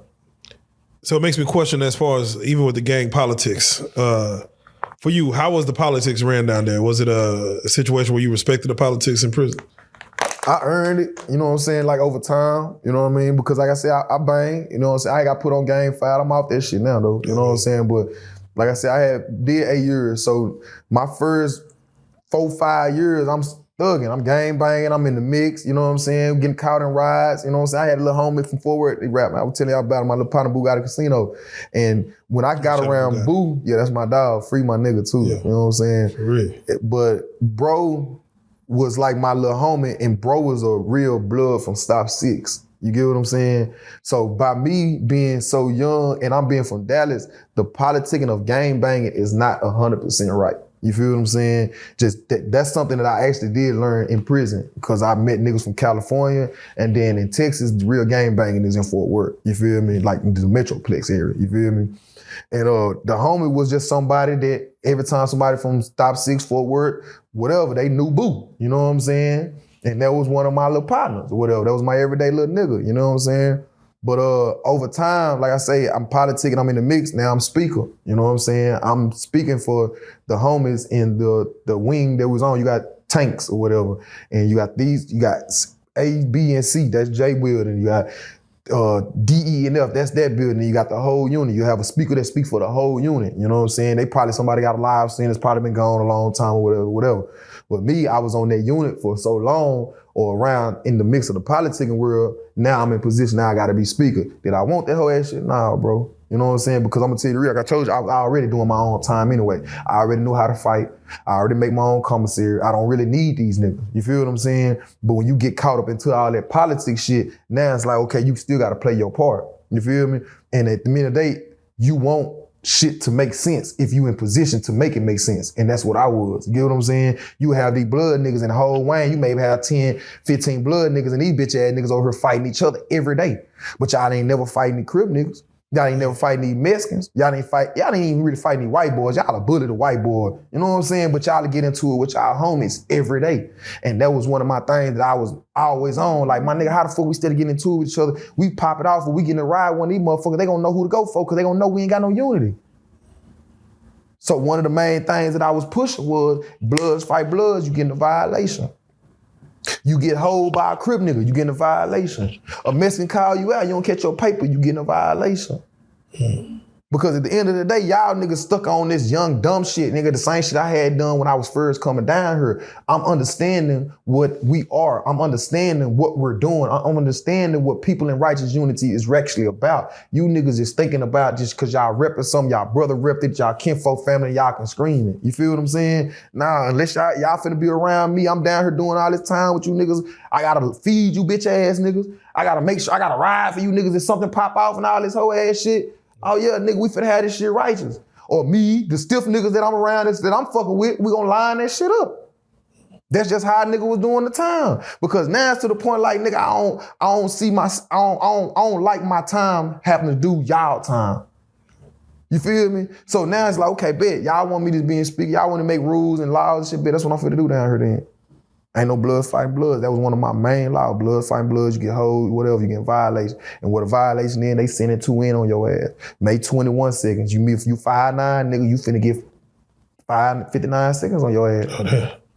Straight up. But then the politic world down there is so segregated though, homie. You supposed to be up under one nation, one homie, one blood, one Peru, one all this and that bullshit. But then you from San Antonio, or you from Houston, or he from Dallas, or he from Austin. He O2, everybody repping where they from now. Yeah. The Mexicans, they ain't doing that shit. You order home, you order home. You Mexican mafia, you Mexican mafia. You Tongo blast, you blasting. It ain't none of that trying to separate yourself. In the moment that they feel like you doing that type shit, they popping your top. It's time to go. What was the respect level for a gang member that was messing with a punk, man? I had heard a story from another guy who was in here who said the day he went in, they took him to the gang leader, and that nigga had like a little punk on his side, and niggas was like, "Hey, bro, that's that nigga business." It's cool. That's gay. That's gay. And that's what I'm trying to say. On different units, when you come and you step on different units, homie, just like how I would, you either respect it or you don't. So if I don't respect it, I'm gonna tell y'all right now, I ain't fucking with y'all nigga. You gotta be a stiff nigga to say that though. Cause there's gonna always be somebody that feel like they tough, and then you ain't gotta be a stiff nigga, you gotta be a respected nigga. You feel what I'm saying? And that's what it was with me. I ain't have to be the stiffest nigga, I was respected, bro. You ain't finna see me get hold. You ain't finna see me turn on my homies. You ain't finna see me get one of the homies in trouble, fucked off, none of that shit. You gonna see I'm a righteous nigga. But when these niggas down here doing these punk shit, and I'm finding out about it, I'm putting them scissors in my hand, bro. Because at the end of the day, my nigga, that shit gay. How you niggas, now y'all talking about y'all stiff, now y'all taking a stiff dick. Get the fuck from around me, bro. Get from around me. It was one little nigga, bro. Nigga, name, I told them stop seeing niggas, they bang hard. My little homie named Lil Tunchi. True story, nigga, I'm from the Grove. And it was this one nigga named PG, bro. PG probably was about like 6'7", 6'8", my nigga, about 300 pounds, bro. Big blood nigga, you hear me? PG was one of them type of niggas. He was speaking at one point in time. Everybody fucking with him, they giving him a pass, ooh, cause he can fight, or he big and shit like that. Mind you, I'm just pulling up on the unit. I don't know this nigga like that. But Lil Tunchi done been over here a little minute. Lil Tunchi ain't feeling that shit. But Lil Tunchi damn the same age as me. We ain't got our stripes yet. We ain't up in rank. We ain't nobodies. We just some regular niggas and meet him because of doing time. PG heard Lil Tunchi ain't fucking with him, saying he talking about him, talking down on PG, fall out of place. He come over there trying to look at Lil Tunchi like, hey man, what's up, Lil Tunchi? And fine, PG ain't come stiff, hard, none of that. He ain't no aggressive type nigga. He got something from the shoulder. He gonna knock you out and try to take your booty hole, but he ain't no aggressive. Hey, PG, Tunchi, you fucked up, bro. What I do on my time, what I do on my Tunchi, like, hell yeah. Hell yeah, I don't fuck with it. Hell yeah, whatever we want to do about it. Tunchi ain't no big nigga. Tunchi by my side. Tunchi got out there, got him some in there, but PG got the best of me bigger. He supposed to. But that time right there, I bet you Tunchi didn't lose nothing else. Tunchi did like 12, 13 years. Tunchi, when we go back to about that respect shit, he earned his that point. That point right there, he had probably been in the system probably about 2 years. He was still a young nigga. Tunchi had to be like 20, maybe 21, if that. Earned it. Now back, he got to the world, respected, whatever. I'm just saying it to say like, niggas, when you doing time gonna give you some type of scenario to show you what type of time you finna be doing. Meaning like, if you get hold in this scenario, guess what? For the next couple of years, you probably finna be having a hard time. Yeah. You stand still, you stomp down, you 10-toe, you handle your business however it comes. Even if you lose, my nigga, handle the situation how you supposed to handle it. You gonna be cool money.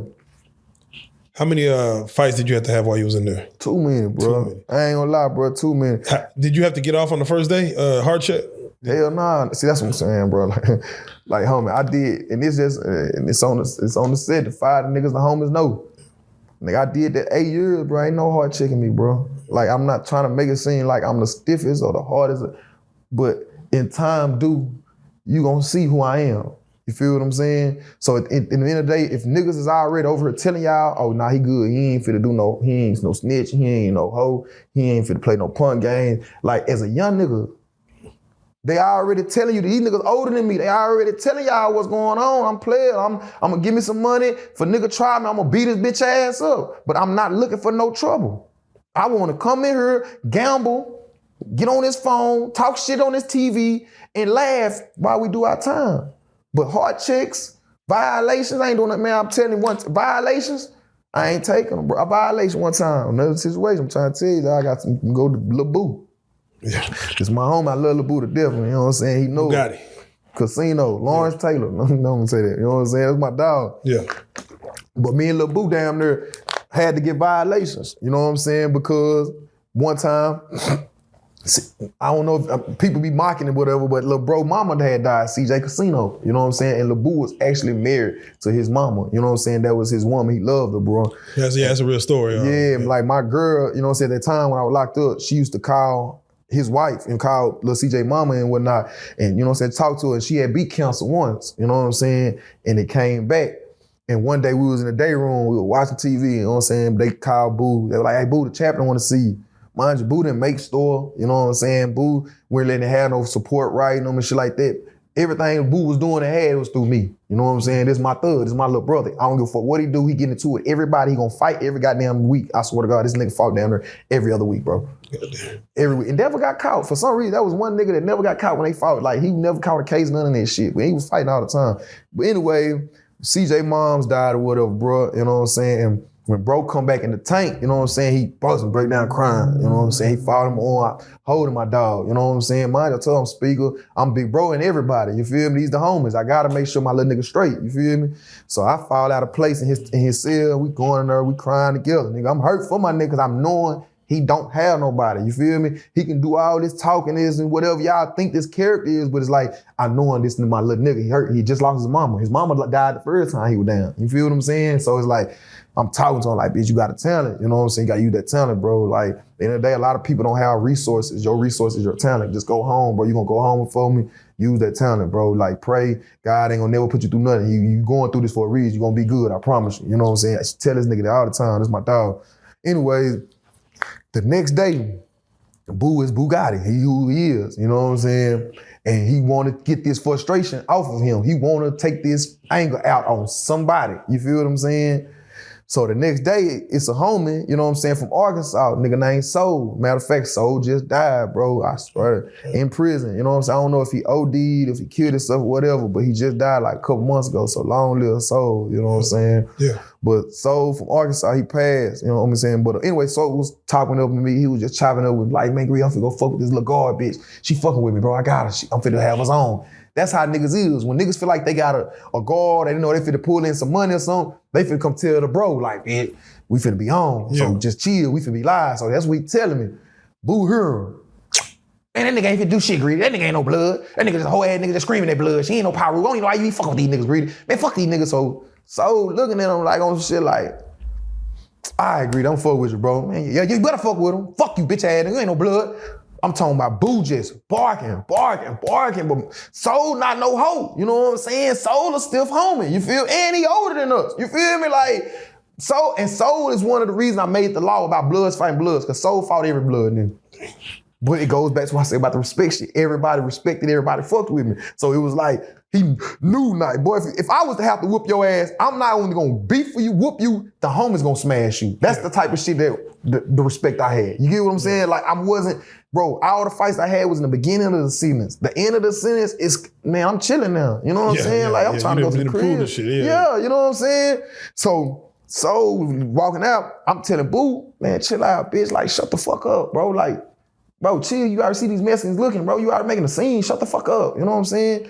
Man, fuck that nigga greedy, man, on Pyru, bro. I don't give a fuck on Truman. So I'm like, boo, chill, bitch. Like, I already know what you doing this shit for. I know you hurting. You know what I'm saying? I'm knowing, like, bro, but at the end of the day, like, this ain't the way, bro. Chill out, bitch. This ain't for me and you too, ho. You getting too loud. What the fuck you mean? Who getting loud? Nigga ain't gonna Truman. Nigga ain't gonna tell me shit. On Truman, on third A. I'm like, boo, shut the fuck up. He wouldn't shut up. He steady going. I pop him. Boom. Soon I pop him, he hit me back. Boom. When he hit me, the homies, they, oh shit, woo, breathing, boo, fight. They break it up. Don't know punches get swung after I slap him, he punched me. So now I'm like, damn, I'm telling myself, fuck, I tripped out. Because I'm knowing, man, I know I probably can I'm finna give Boo to work. But I'm knowing these politics was finna happen. These H-Town niggas, these seven-tone blood niggas, they been waiting on this. You said Bloods can't fight Bloods. You and Lil Boo just had a fight. So now I'm getting hot. Now man, Boo, shut the fuck up, bro. Shut up. I ain't trying to hear none of that. We finna get that. Come on. We finna get our one-on-one. Ain't nobody gonna go back to Dallas or Fort Worth say they slapped me. None of this. I'm like, Boo, bro, everybody know it's me, bitch. We my brother, nigga. Shut your bitch ass up. I ain't trying to do nothing. What's up? What's up? He started squaring up on it. I'm like, damn, Lil Boo, like, shit your bitch ass down, bro. Like, you see what these niggas saying? I'm really trying to get his attention. I'm like, bitch, they finna try to violate her. Shut the fuck up. But if you shut the fuck up, I can get control of the situation. I'm still the fucking speaker. You feel me? Like, these my little partners. You just Lil Boo. You feel what I'm saying? So I'm trying to get control of the whole little situation. Now everybody, they listening to my, like 10 of these niggas. 4, 5 of them like, nah, homie, you gotta get a violation. You said, I'm like, bro, ain't no fight. I slapped him, he hit me. Nah, you gotta get a violation. I mean, I slapped him, he hit me. Ain't no fight. Man, this bitch ass nigga named Ben Laden, he from Angleton, you know what I'm saying? He used to fuck with Walk, then Walk don't fuck with the pussy ass no more. He a fuck nigga, you know what I'm saying? You fuck nigga, you feel me? And niggas that know my nigga Lil Wood, Southwood, they all know, man, that nigga fuck nigga. He been a fuck nigga. He was a fuck nigga in the penitentiary, you know what I'm saying? He was the type of nigga to get shit started or get shit cranked up and you not even the one doing no punching. You not even the one finna pay the debt if anything go wrong, you know what I'm saying? But anyway, he the one pushing the issue on me of Boo getting violated. So I tell these niggas now, I feel like y'all on some city politics shit. So I'm like, well, fuck it, I'm finna go holler at my homies. Once I go holler at the niggas from the city, they feel like I gotta do that, I'ma fade it. But other than that, I'm done talking about this shit. You got Boo, he steady going. Bitch, we gonna get that. We gotta catch our paper. I ain't trying to hear none of that. We gonna get that. I'm like, all right, Boo, shut your bitch ass up. I ain't talking no more. I'm done talking about this shit. Boom, I go holler at the other homies from the other side. Long live my nigga Johnny Ray. You know what I'm saying? Bonton. I ain't like my nigga, but John was like, bitch, what happened? I heard you slap Boo. What happened? You know what I'm saying? This how he talk. He was just you slap Boo for real? I was like, man, he talk too much, bro. He pissed me off, bro. We were like, bitch, they talking about violate y'all. They were talking about this shit on the other side of the unit. I'm like, for real? I said, everybody talking about doing, they think I should get a violation. I'm like, nah. But they saying, bro, you say you made a rule or some shit. You make a rule that Bloods can't fight Bloods? Because in every tank, it's different speakers, different niggas in charge and making different laws. So on the other side of the unit, they didn't give a fuck. But in my side, I'm looking at it like, yeah, I made that rule. John, oh, bitch, you gotta get that. Bitch, you pick who you want to go in, or you the speaker, you pick whoever you want to violate you. I'm like, damn, you right. I'm like, it's a bit. I'm finna go back right now, I'm finna tell them niggas. So we go back to the tank, you know what I'm saying? I'm chopping up with everybody. I'm telling them, I'm like, hey, look, I holler at the homie, and the homie doing like, shit, I gotta take that violation. So I'm gonna go on and fade that shit. And I'm gonna let you two niggas go in. Y'all gonna go in on me, and y'all two gonna go in on Boo. But before we do that, me and Lil Boo, we gonna go and kiss that paper though, bitch, since you want that ass. What you mean? Man, bring your bitch ass on. You done did all that woofing. Come on, we gonna go on and catch this paper real quick. We go in there. Like I say, this is my homie, so I ain't gonna disrespect. I love my little nigga. Niggas know what happened, but whatever happened to the point, like this whole ass nigga started grabbing me and tried to dunk me. And when he dunked me, the Bloods, nigga, they run in. Like, oh, hell no, ooh, they trying to jump Lil Boo. They trying to smash Lil Boo on the violation type shit. So I'm like, hell no, the law's coming, stop, the law's coming, stop, the law's coming. Before they smash him, because now y'all, in y'all mind, y'all like, he wasn't supposed to do that to Greedy anyway. You know what I'm saying? They looking at it like, man, Greedy, get on your ass, probably you got mad, you tried to dunk him. Nah, nigga, we finna, nah. But at the end of the day, y'all looking at this shit on this politic blood shit. I'm looking at this is my little partner. I know why he was mad yesterday. I know why all this shit played out. You know what I'm saying? You niggas ain't just lose somebody that close to y'all. You know what I'm saying? Like me, my mind was still in the world, homie. You feel what I'm saying? Yeah. My mind never kept me in prison. You feel what I'm saying? So certain things that another nigga that they down politicking and integrating and entertaining, I'm not gonna entertain it. You feel me? So y'all may thinking like, okay, we finna do this to him. No the fuck y'all. Nah, I'm finna play this shit off and everything gonna be back cool. Because I'm still in charge. You feel me? Yeah. So after this shit played out or whatever, I tell them niggas like that shit dead issue to the point like literally 2 weeks later, me and this nigga Lil Boo having a whole blood ride with these same niggas that politicked on us getting violated. Literally 2 weeks later, it was Dallas Bloods versus Houston Bloods. We were really Dallas Bloods versus Houston Bloods and some Austin niggas from Blood, bitch ass white boy. You know what I'm saying? Nigga ain't no blood, he was a white boy. Damn. Oh, that nigga had a dog paw on his face. Bitch ass nigga think you a blood because you got a dog paw on your face. Bitch ass Peckerwood. Bitch ass. You supposed to be running with these ABs and these ACs, bitch ass nigga. Shit. But Bugatti was one of those guys who was just fighting. Yeah. Man, Boo was fighting, bro. Like right now, like I be talking to that hoe down there chilling, but he still that way ain't come on, Boo. Boo doing Boo is Boo. You know what I'm saying? Like if people know Boo, you know Boo. You know what I'm saying? Yeah. Like down there, like this time Boo didn't have to really do hard time. You get what I'm saying? Because now he's a local celebrity. You feel what I'm saying? So it's like he got his little females probably riding for him. People down there, he ain't really doing hard time. But that's what'll make you get caught up in time. You get what I'm saying? And Boo got fucked over. Like Boo ain't even really supposed to be in jail. Like long live his baby mama, his queen. Like it's the prison, the system is so fucked up, bro. They gave him time for bitch ass domestic violence. But it was just like you and your baby mama, y'all arguing loud, get called, et cetera, et cetera. You know what I'm saying? But she wasn't going to court. She didn't care about it. They were still together. He take care of his kids and system. You feel what I'm saying? She passed. When she passed, he was still going to court for that. So he ended up taking it all the way to the point like, I'm finna take it to trial because like, damn, how can y'all put something on me? My queen, she not even here. You know what I'm saying? Even her mom came to the hearing and everything was like, he's all these kids' guy. He's a good father, et cetera, et cetera. Him and my daughter, they just had misunderstandings, but they loved each other. You know what I'm saying? And it just still gave that boy that time. Yeah, still railroading. Still railroading. You know what I'm saying? And that shit was so many years ago. Like, man, just, that's how they do it. Yeah. So, Green, let me ask you, man, what is the, if to generalize, what's the worst thing you've seen? If not like top 3 or something, the worst thing you seen while you was in that hole? Man, I done seen so much shit in that penitentiary. Like, I done seen so much shit to the point like, in situations to even gruesome shit, you know what I'm saying? Meaning like with blood to I done seen situations to where you seen a man lose his life? Yeah. I seen a couple of them at one time. When some Mexicans, they had a ride, you know what I'm saying? It was Pisces, which is PRM. They're like the wetbacks, you know what I'm saying? Versus Ordejon, you know what I'm saying? We was down there close to like San Antonio or whatever. And it started in one wing. Basically, like you got your wings. You got A wing, B wing, C wing. And each wing is probably like 60 people in each wing. Yeah. But in most wings, it's predominantly Mexicans down here where we was at. And if I ain't mistaken, I really don't remember what it was. It was over a seat. It was over some petty ass shit, bro. Like, and it popped off in one wing. And you'll have probably like 10, 15 Ordejon Mexicans in this one wing, but it's only like 4 or 5 Pisces, you know what I'm saying? So they finna get fucked off. But you may go in this wing over here, maybe like 5, 6 Pisces, but only 2 Ordejons. So Ordejons is San Antonio gang, you know what I'm saying? People don't know that's a San Antonio gang or whatever. So the Ordejons won, but the Ordejons lost one, you know what I'm saying? The dude broke a stick, a mop stick. After he broke it on the dude's head, whacking him with that bitch, he stuck him with it. You know what I'm saying?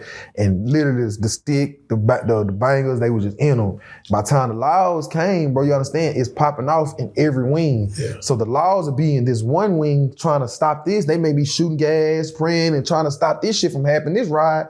Then it's going on over here. Now they trying to stop it over here, but then it's happening over here. So it's like they can't save everybody. You know what I'm saying? So like my wing, probably like 7 Mexicans got fucked off and 2 of them died. You know what I'm saying? Like they was just laying there, bro. Like out of there, nigga. You just, and then they spray that gas. See, that's what people understand, that gas really will be doing it because it's a shock gas.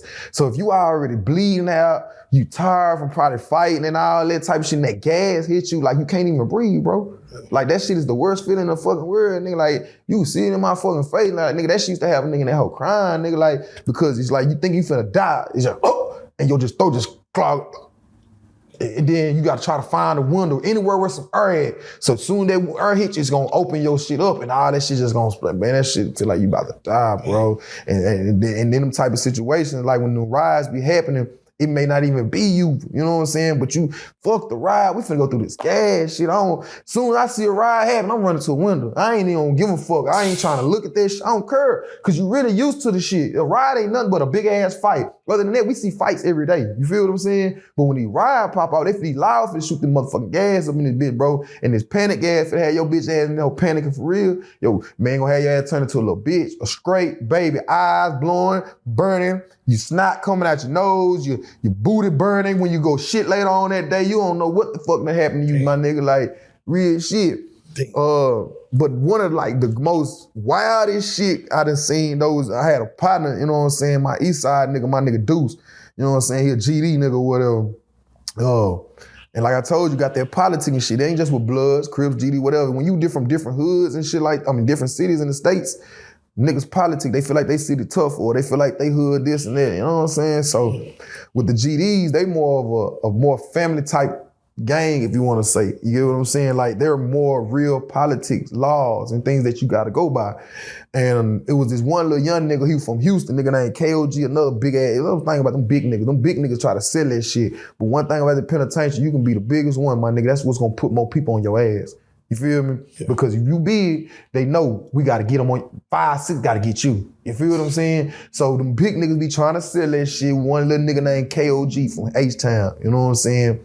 And he was trying to sell that shit to my little partner, Lil Bam, you know what I'm saying? Lil Bam, a little folk nigga too from H-Town, you know what I'm saying? I think from I don't know, I think from 44, somewhere, you know what I'm saying? Acres home. But anyway, Lil Bro and KOG being from Houston, you would think that they'll be tight. You feel me? They both GDs, they both in Houston, whatever, but it's not like that. You got niggas like KOG hating on Lil Bam.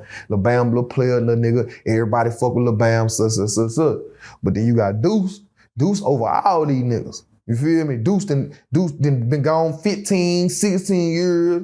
Deuce can fight. Deuce gonna stab. Deuce gonna hit you with a fan motor. Deuce gonna do whatever it is to show you, bitch, don't play with me. You know what I'm saying? But anyway, so he used to try to talk KOG about, hey, bro, we don't get into it with each other, bro.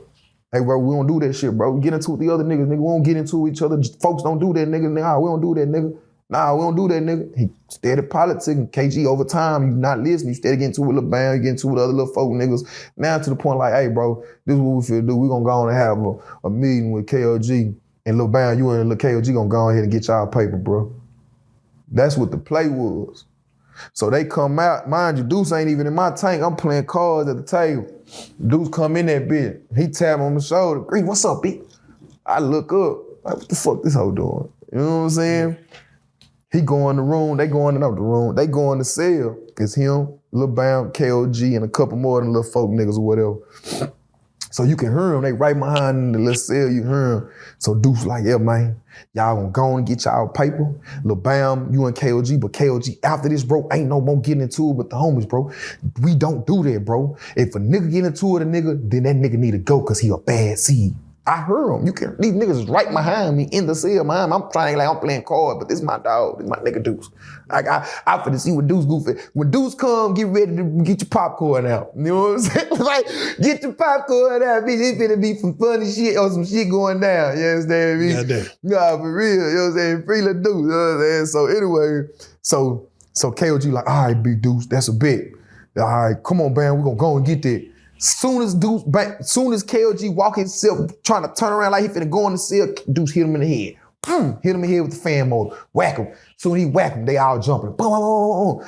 Boom, your bitch ass finna go. You gotta leave. They boom, boom. You gotta go. You gonna leave? No, I'm gonna leave. Nah, you ain't gonna leave. You just heard him. They mowing his ass down in that cell. No, all you heard around. All right, I'm gonna leave. No, nah. Y'all you heard, Deuce and Lil Bam, they come out the cell, they running up out the cell. All you see is a bitch ass chest piece on the ground, nigga, and shit and blood on that hoe. Oh.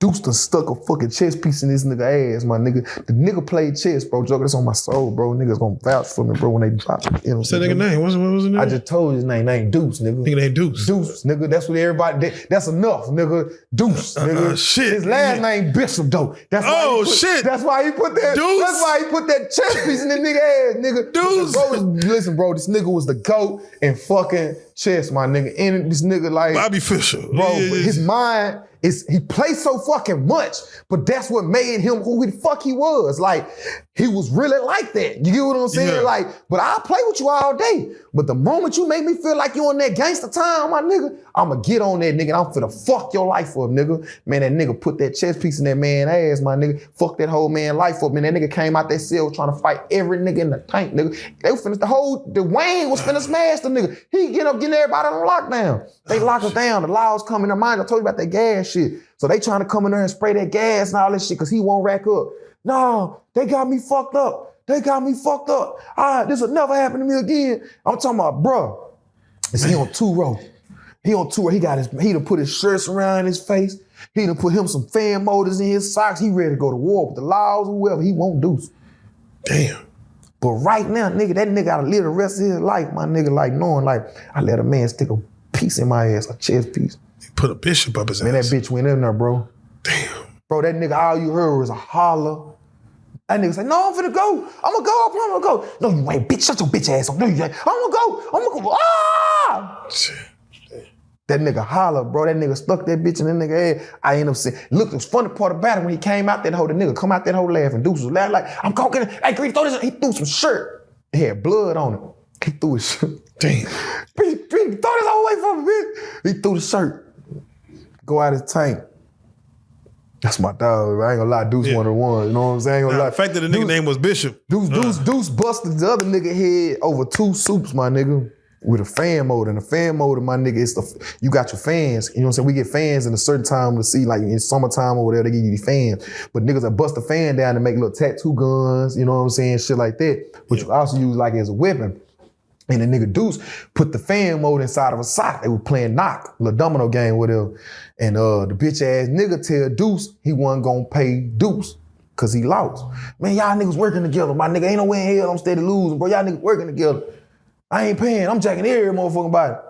So dude, like, what you mean? Like, I ain't taking none of that. You know what I'm saying? Like, you jack these other niggas, you ain't jacking me. So the nigga steady going like, man, I ain't paying nobody. He like, bro, you on number 2 suit, bro. Bro, I ain't gonna see him cap y'all down too, my nigga. Deuce ain't no big nigga. Deuce ain't no nigga that swole. This nigga bad built. This nigga look like Martin Lawrence with a shag. Damn. This ain't no nigga that you would think is a threat, fam. So you gonna try him. You gonna learn the hard way though. So the nigga didn't want to pay Deuce his 2 suits. The nigga thought it was all sweet. Everybody going to chow. He thinking he just gonna sit in front of the TV, eat his little soup, his little spread. He don't want to go to chow because he balling. Sitting in front of that bitch. All you see is a whole bunch of just shit just flack off that nigga head. You can see the shit. Nigga, 2 suits. Damn. That's worse than stabbing a nigga, my nigga. I'd rather get stabbed than get hit in my head with a boulder. That's like a boulder, like an 8 to 10 pound boulder just whacking you. Biggest facts. Shit. Oh, man. White boy. I'm gonna keep going. You say what you seen, white boy. This was this nigga named from Beaumont Crip niggas. See, Beaumont Crip, they got these things called crims. I didn't know who they was till I got locked up too. They some criminals, but they lying, whatever they do. Beaumont nigga, he had a live sentence. My nigga had a white boy to sell. But everybody used to say, like I say, mind you, about these Crips and these blood niggas letting these niggas gang bang and they punks. But he was a killer. He ended up stabbing a nigga while he was locked up before. So niggas act like they was scared of him. It's a difference between scared and respect. I can be feared that you'll do something to me, but I don't have to respect you, my nigga. Come on. You feel what I'm saying? I know Jason will kill me. I know Freddy Cougar will kill me. I don't respect Freddy just because he gonna kill something. And that's how them niggas was down there. And that's what it was, this nigga from Beaumont. So the bitch ass nigga Beaumont had a white boy sell it. And everybody be like, man, I want to see fucking that little white boy. Cause the white boy don't never come out. He knew how to draw too. But you have to ask the black niggas. So when niggas be like, oh yeah, he fucking that white boy, bro.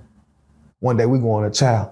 Everybody, you gotta be in line and shit, but you gotta pass the ranking office and shit. So you had a warden out there, the sergeant, lieutenant, everything.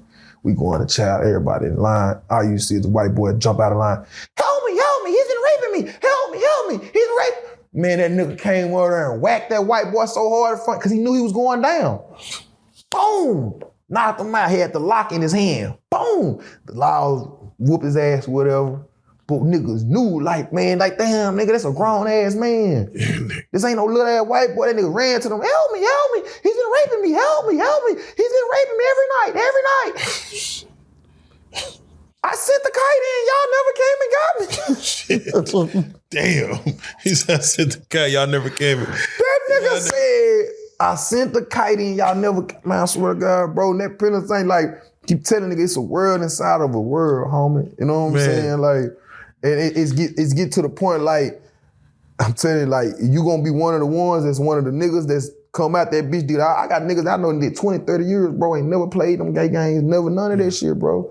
None of that, nigga. It's some real niggas. That's why they say all the real niggas dead or in jail. You know what I'm saying? So even for you, like, was it you ever get down with a guard? You ever have a situation where the female guards come through and let's like a game? Nah, cause that wasn't even. To be honest with you, that wasn't my lane, bro. Because like I told you, I was more so like in the hustling on the gambling and shit. Yeah. You know what I'm saying? Like I ran like parlays and shit like that. Yeah. When it came to stuff like that, you have to be on certain units. The units I was on, it was mostly Mexicans. So the Mexicans was ones really knocking the females. You know what I'm saying? Like they had the guards in their hand. And if they found out that you fucking with a guard or something like that, now they finna be on some punk ass shit. You know what I'm saying? They finna try to get you shipped off, you know what I'm saying, locked up, you know what I'm saying? That's the thing about being locked up, the Mexicans, they feel like they in control, you know what I'm saying? They run off units. They run off numbers. They don't run off of real niggas or real shit that they supposed to do. They'll start feeling like they're a real nigga or do real shit when they got a whole bunch of them in one place, you know what I'm saying? Sure. But at the end of the day, like one time, and we almost had a ride with them one time. I think it was a Tongo Blast, me, the blood niggas, the Tongo Blast, bitch ass nigga from Keystone Pope, you know what I'm saying? We was calling for 4-9 or whatever. He ended up basically stealing the Mexicans' pack when it got dropped off. You know what I'm saying? Because he knew the guard that the Mexicans was fucking with. So when the guard dropped out the pack, one of our homies, whatever, took it off the rec yard. He screamed up and down that he didn't have it, whatever. You know what I'm saying? So the homies riding with him like, nah, that nigga didn't have it. So they willing to go to war with the Mexicans because you telling us, we vouching off your word and you from the city. Nah, nigga, my homie say he ain't do it. Well, when everybody go to trial, whatever, the Mexicans got so much pull, they get the damn lady in the picket to open up this nigga's cell. He's so fucking green and dumb, the nigga had the weed right there in his fucking locker when you open the shit. Because he thinking he finna go to trial, come right back, go right back in his cell. But the Mexicans, like I told, they in control. Man, they got the bitch in the picket. She opened the door, the Mexicans go in there, they find the shit. So the Mexicans, they come to us about the politicking and all that. Yeah, man, ooh, he got it, bro. We did that. We weren't supposed to, but it is what it is now, bro. It was in his locker. We got it out. Such. It was supposed to be 4 zips. It's only 2 now. So boom, they're like, all right. So the homies, we politic, tell them like, hey, bitch, that you lied. You finna do, we gonna violate you, but you need to pay them they shit back. So they got the 2 back, but it was supposed to be 4. So he telling them, all right, but I'm gonna pay y'all for the 1 back too. So he ended up paying for the 1. Now they still waiting on this other one. He on some shit like he ain't gonna pay it back because you feel like you finna get a violation from us. You done gave them what you gave them. That is what it is.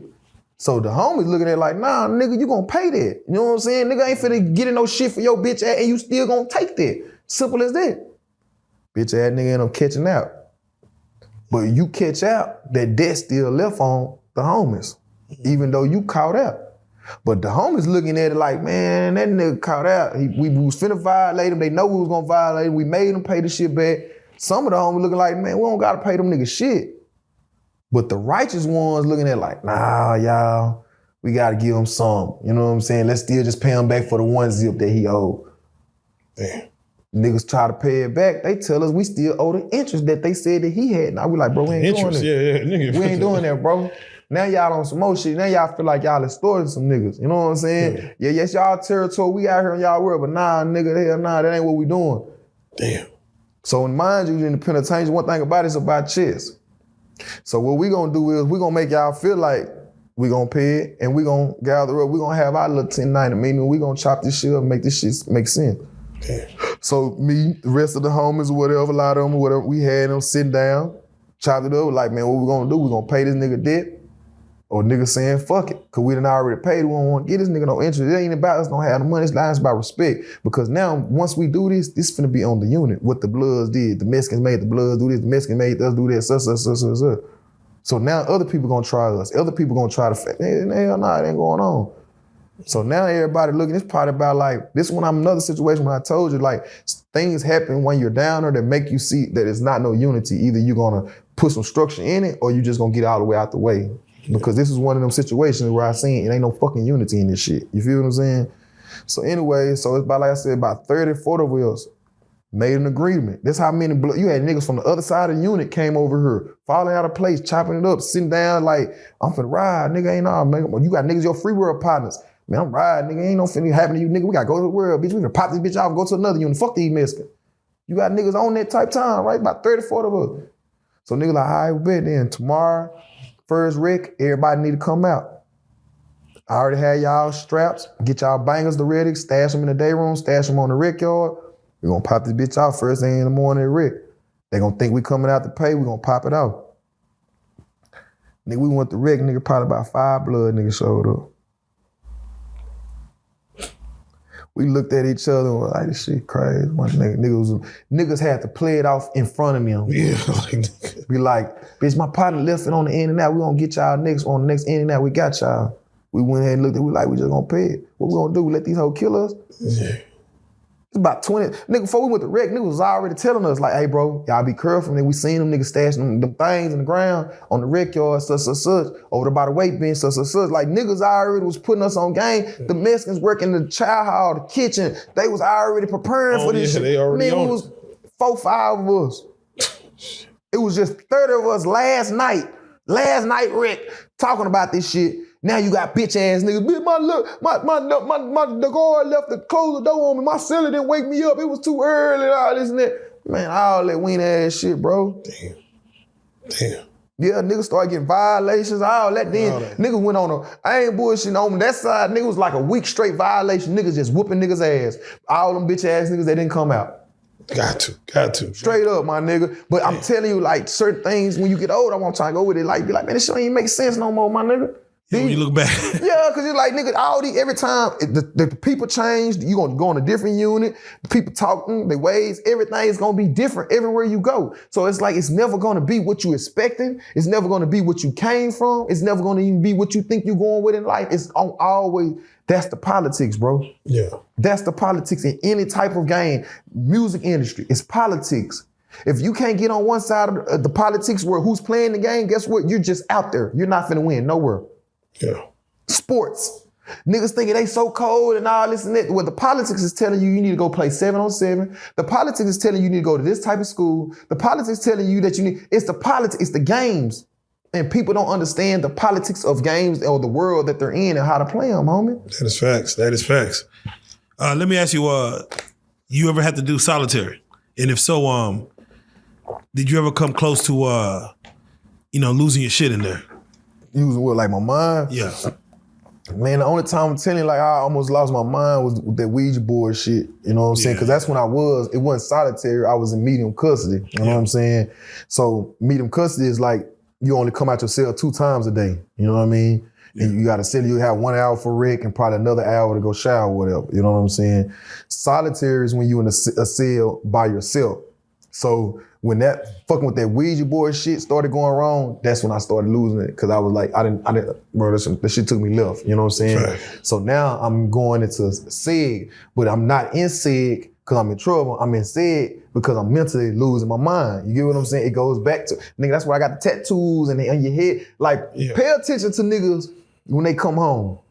If they tattoos and all this and that everywhere, it was one point of time, like, they was still normal, But they was losing their mind. I was like, do you remember? Oh, go ahead. Do you remember that nigga played for Baylor years ago that killed his celly? I mean, not celly, his roommate or something. He was a tall Baylor player. His name was Corey something. I'm gonna Google it when I'm get it back to you. Yeah. But he was one of the star Baylor basketball player, and he killed his celly. You know what I'm saying?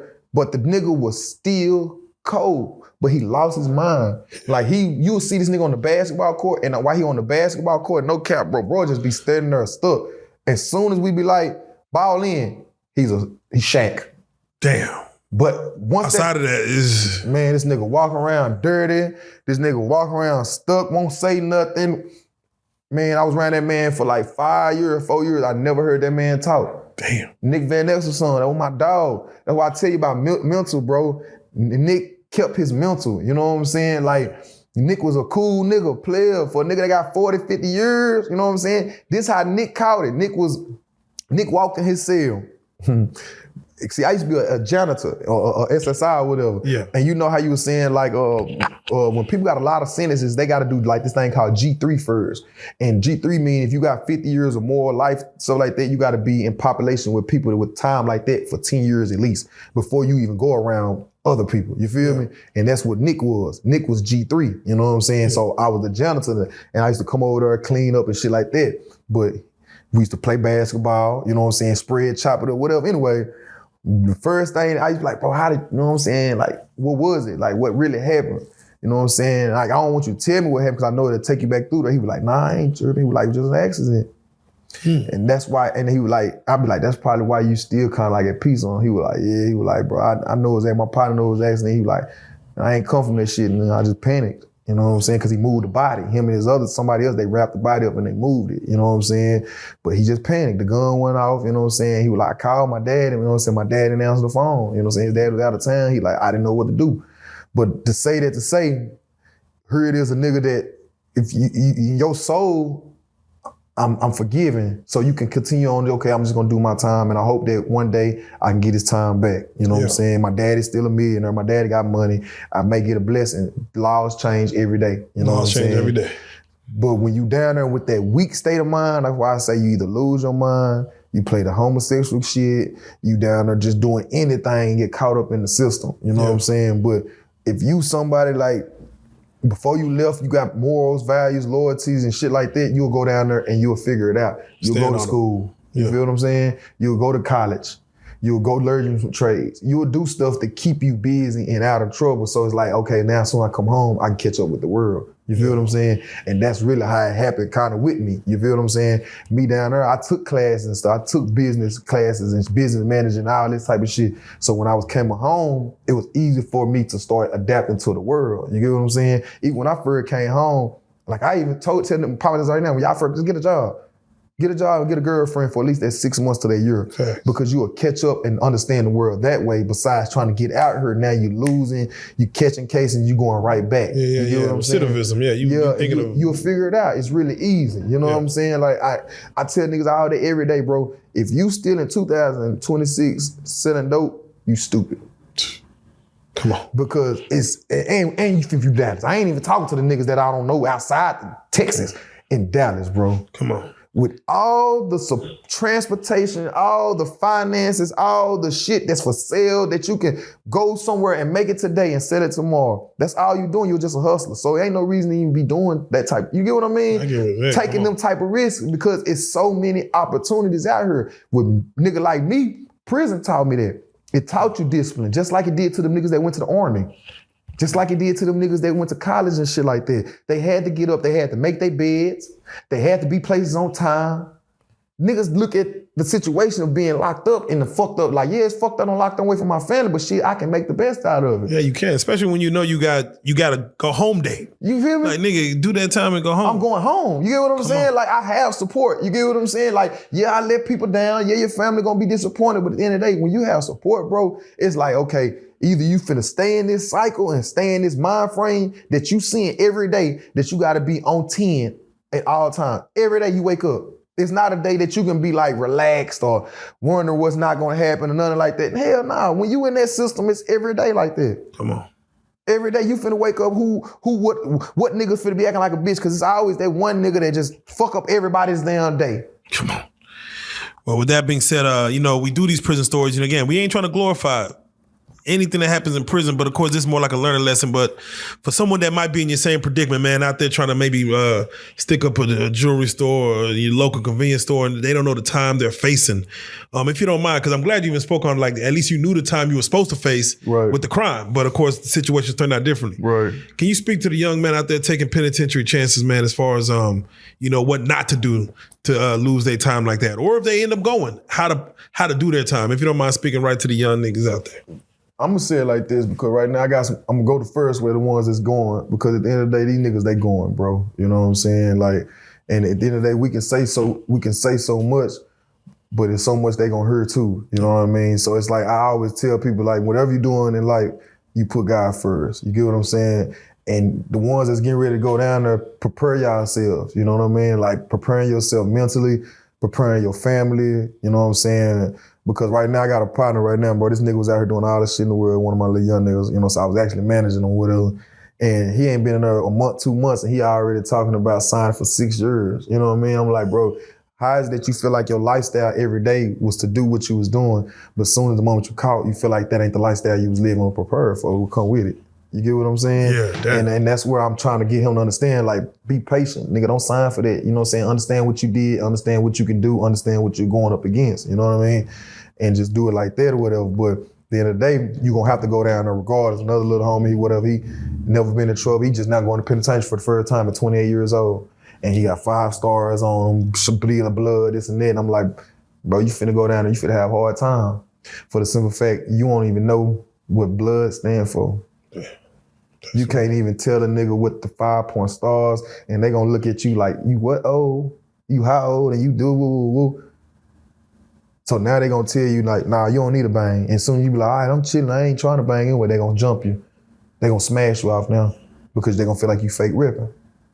He ain't even a stiff nigga, he play a nigga. Walk around, jewelry, cool, whatever. Just got caught up and finally went to jail the first time at 27, 28 years old. But it's niggas like him that I'm trying to tell, it's like, bro, regardless, all you gonna have to do when that first situation come about, fight. I don't give a damn what it is. If a nigga say call you a hoe, and you don't even play them type of game, go in the nigga mouth, let them know don't play them games, win, lose, or draw. And stay to yourself after that. Because at the end of the day, it's like, I'm telling you, time gonna make you do time down there. You feel me? Somebody else gonna make you do their time. Straight up. It's niggas that live off of their energy, seeing you hurt or seeing you lose or seeing you down or seeing you complain and such, like, because you gotta be around these people every day. The characters, homie. Every day you in the system that you define of characters. So when you be defining around all these characters every day, it's easy to come to the world and see what people are. You feel what I'm saying? Because I've sat in the cage for so long defined about personalities, characters, energies, all this type of shit dealing with men. You feel what I'm saying?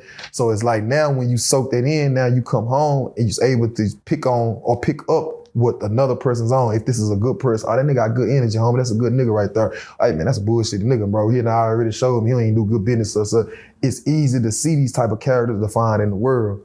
And basically, like, even with the young niggas, bro, like, I'm gonna be honest with you, homie, I tell people right now, where my spirit is and where my mind frame is, and the niggas that know me and all the shit that I done, et cetera, and if God will have a plan for somebody, bro, go with your plan. And that's everybody, bro. Meaning, his plan ain't for you to sell drugs, rob, et cetera, et cetera. His plans is for you, is for positivity. His plans are for you, is for good energy. His plans for you are roles that you're supposed to play in the world to produce, to show people to better. You know what I mean? Yeah. And niggas be feeling like the opportunity is what they've been seeing in the hood with selling drugs, hitting licks, and et cetera, et cetera. But that's because that's the only thing that you're getting seen. That's called being misled. Now you need to get around people that's having different things going on for them. If it's they're fucking with box trucks, if it's they're owning stores, if they're dealing with the music as producers, engineers, CEOs, whatever it is that's a nick to freedom. You get what I'm saying? That makes the world go around every day. Because at the end of the day, when you're dealing with the legal stuff, it does not let the world go around. It stops you. It puts you somewhere and it confines you and it separates you. But when you're dealing with stuff that's legal, if it's stores, if it's with transportation, if it's with clothing, everybody needs clothes. Everybody needs transportation. Everybody needs snacks. Everybody, it's something. The same way that you're hustling and putting that energy into that type of shit, my nigga, you can be doing it this way. Get your credit right. Get on YouTube. Read. Nigga, that whole time I was gone, bro, I read, my nigga. I sat in them cells, I read books, all types of books. I don't give a fuck with a black author, if it was a knowledge book, even if it was a religion book. I studied 3-4 different religions. You get what I'm saying? I tell people to understand who you is, because that's a lot of things that young niggas don't be doing, bro. They get caught up before they even understand who the fuck they is. You feel what I'm saying? Figure out who you is, my niggas. Some niggas, like, they ashamed to know that they like country music. It's some niggas ashamed to know that, say like, man, I used to love going to church with my grandparents and stuff when I was young, et cetera, et cetera. Figure out who you is, bro. Because at the end of the day, just like that nigga that killed Julio, he trying to psych himself out because in his heart, he know that ain't who I am. But now I got to go back into this character once I go back into this cell. Come on. Because that's all it is. He's living in that character, bro. But once he would have figured out who the fuck he was, my nigga, before a lot of that shit had happened, bro, that nigga probably could have been something, homie. It's a lot. Bro, you go in that prison, you seeing niggas make fucking radios, bro. Man, it's scientists in the Scientist type shit, bro. Fucking magnets and putting speakers together. And I'm talking about these bitches banging. Some shit they called, man, my 212s. Like, you meet people that be like, damn. But I be knowing, because at the end of the day, you be knowing as a man, like, damn, that one mistake. I'm a real nigga. I can read through a nigga and know, like, man, you ain't even built like that. This is who you really is. You know you can be doing this in the world like this, doing this type of shit. So. My opportunity's gone, bro. Oh. That nigga Nick, opportunity is gone. Nick didn't even have to make the NBA. He didn't have to be Bronny. He didn't have to be none of that. All he had to do was be Nick Van Exel's son out here. Shiloh, Shadur, etc. That's all he had to do, bro. You ain't even have no reason to be touching no fucking gun, bro. Come on. Damn. I look at this shit, I be sending these niggas right now, bro, certain situations. Nigga, if you gotta ride around with a gun, my nigga, you need to switch your whole lifestyle up. Facts. You need to switch your whole lifestyle up, bro. Because at the end of the day, my nigga, you finna go down for that gun, or you finna go down for whatever you holding that motherfucker for, or for him, nigga. It's just how the game go right now, bro. Niggas gotta make this shit make sense, because a lot of this shit really is common sense, bro. I promise you, bro. If these niggas pick up these goddamn books, these niggas actually change their algorithms to their YouTube and the stuff that they be seeing on their Instagram and shit like that, just start typing this shit in their fucking phone, bro. Watch how the algorithm switch up. Come on, man. It switches all the way up. When that switches up, guess what? Your mind, your way of thinking, it all switches up. It makes you feel like, man, I feel stupid. Niggas like me, niggas like my partners, nigga, we feel stupid for the shit that we did and how we went. I told you, bro, I didn't even know if I was gonna hit for 5,000 or 50, 80,000. Nigga, you taking a chance on some shit, you don't even know what the fuck you finna get. Yeah, for 8 years of your life, for possibly even, like you said, $5,000 is, nigga. I already had that. I had already had that. Yeah, like, spend more on that, on the lawyers. Shit. Right now, man, I tell these young niggas, you 21, 18, 19, bro. Your mama, you get on ChatGPT and you tell that ChatGPT, this is what I want to do to create a business. I want to be this and such. How do I present this to my family to make sure that they invest in me? Life changes right there. Come on. We not living in them type times no more, bro. Yeah. Everything that you niggas doing, they gonna get caught. Yeah, even getting a loan, man. Get a loan before you, get bad credit before you have to sit in jail. Goddamn. Get it. But they don't know, bro. Yeah, that's why. That's the ones I be trying to get to the most. My partners and niggas, they be coming home because I know they didn't do nothing with their credit before they left. They were just like me, came home with a 600, 620 credit score. Right. You just got to send there. You just got it there. I got a nigga right now, bro. My nigga, his credit score is 817, 816 or some shit. This nigga ain't never had a job. None of it, bro. I be telling you like, bro, y'all got your credit good. Go finance a truck. Google, read, fam. Yeah. You niggas' lives can change over fucking night. Nigga, these trucks, nigga, right now, bro, with these fucking box trucks, no homie, no cap, no, this some real nigga shit on just the box trucks, bro. Go with the smaller. Cause young niggas, they don't even know how to probably drive something like that. Yeah. I'm gonna go to y'all a dually. Non-CDL, 2,500 Ram or whatever, right? You put that, you can go finance that bitch, good, decent credit, put about 5,000 down, right? Get you a trailer, put that bitch about 15. You done came down about 6,500. Now you get on these damn low boys, you get you a couple hot shots and go on in, bro. You bringing that back that same week. driving, going across the world, seeing all the bad bitches, getting the money, doing whatever you want to do with your money while you're out of town on the road because it's coming straight to you. You would rather take the chance of knowing you're not even gonna hit. Bro, you know a lot of these niggas that's robbing and hitting licks ain't even really hitting nothing, bro.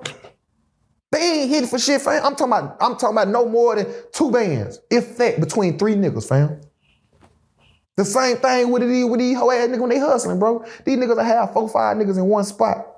Y'all got 4, 5 niggas in one spot, and it's 4, 5, maybe only about 4, 5 bowls in buzz. Damn, you niggas ain't making no money. Yeah, they getting 2, 3 grand. My nigga, these niggas making profit $2,000 to $3,000, $4,000, if that. Taking the chances of ending this moment, penitentiary, you lose it all, you hustled it all just to pay for a lawyer and a bond. It don't make sense, bro. Basic, yeah. It don't risk versus reward. What you risking is not you're not getting it. You not finna see it, bro. I promise you. It's not an end to it where it's you, bro. Frank Lucas didn't do it. John Gotti didn't nobody do it. What the fuck do these niggas feel like they're gonna be the ones to do it today in 2026? Right. With all this technology, with all these cameras, with all these rats going around. Niggas, this rat's going around. These niggas don't even be knowing who the rats is no more. Be they partners, they right-hand niggas. Stare you, look you in your face. You ain't gonna win, bro, in the game no more, homie. No, that's real. That's all we can tell the young niggas. You ain't gonna win. And long as you think that in your mind that you ain't gonna win and you focus on finding something else, you'll understand what I'm saying. Because once you lose, it's gonna play back in your head. It's that simple. It's gonna play back. With that being said, I gotta say, man, we just scratching the surface, man. It's one of those times where, an enlightening conversation, but of course we had to get through your backstory to even get to these Prince stories. I know you got a lot more. Right. But we'll say that for the next one. But let's go and do it, man. Greedy, you got any social medias you want to give out before we hit up? Yeah, man. They can follow me on the gram at WeDaMotion _ You gonna see that's Greedy Rule. We WEDA Motion MOTIN _ man. Ain't no motion without the motion, nigga. I'm telling you, we coming for this shit, nigga. It's going on, man. Well, you already know what it is, man. Well, I gotta say, man, Greedy, I appreciate you, man. This is Prison Stories 101. Greedy, salute. Salute, real nigga. Let's go.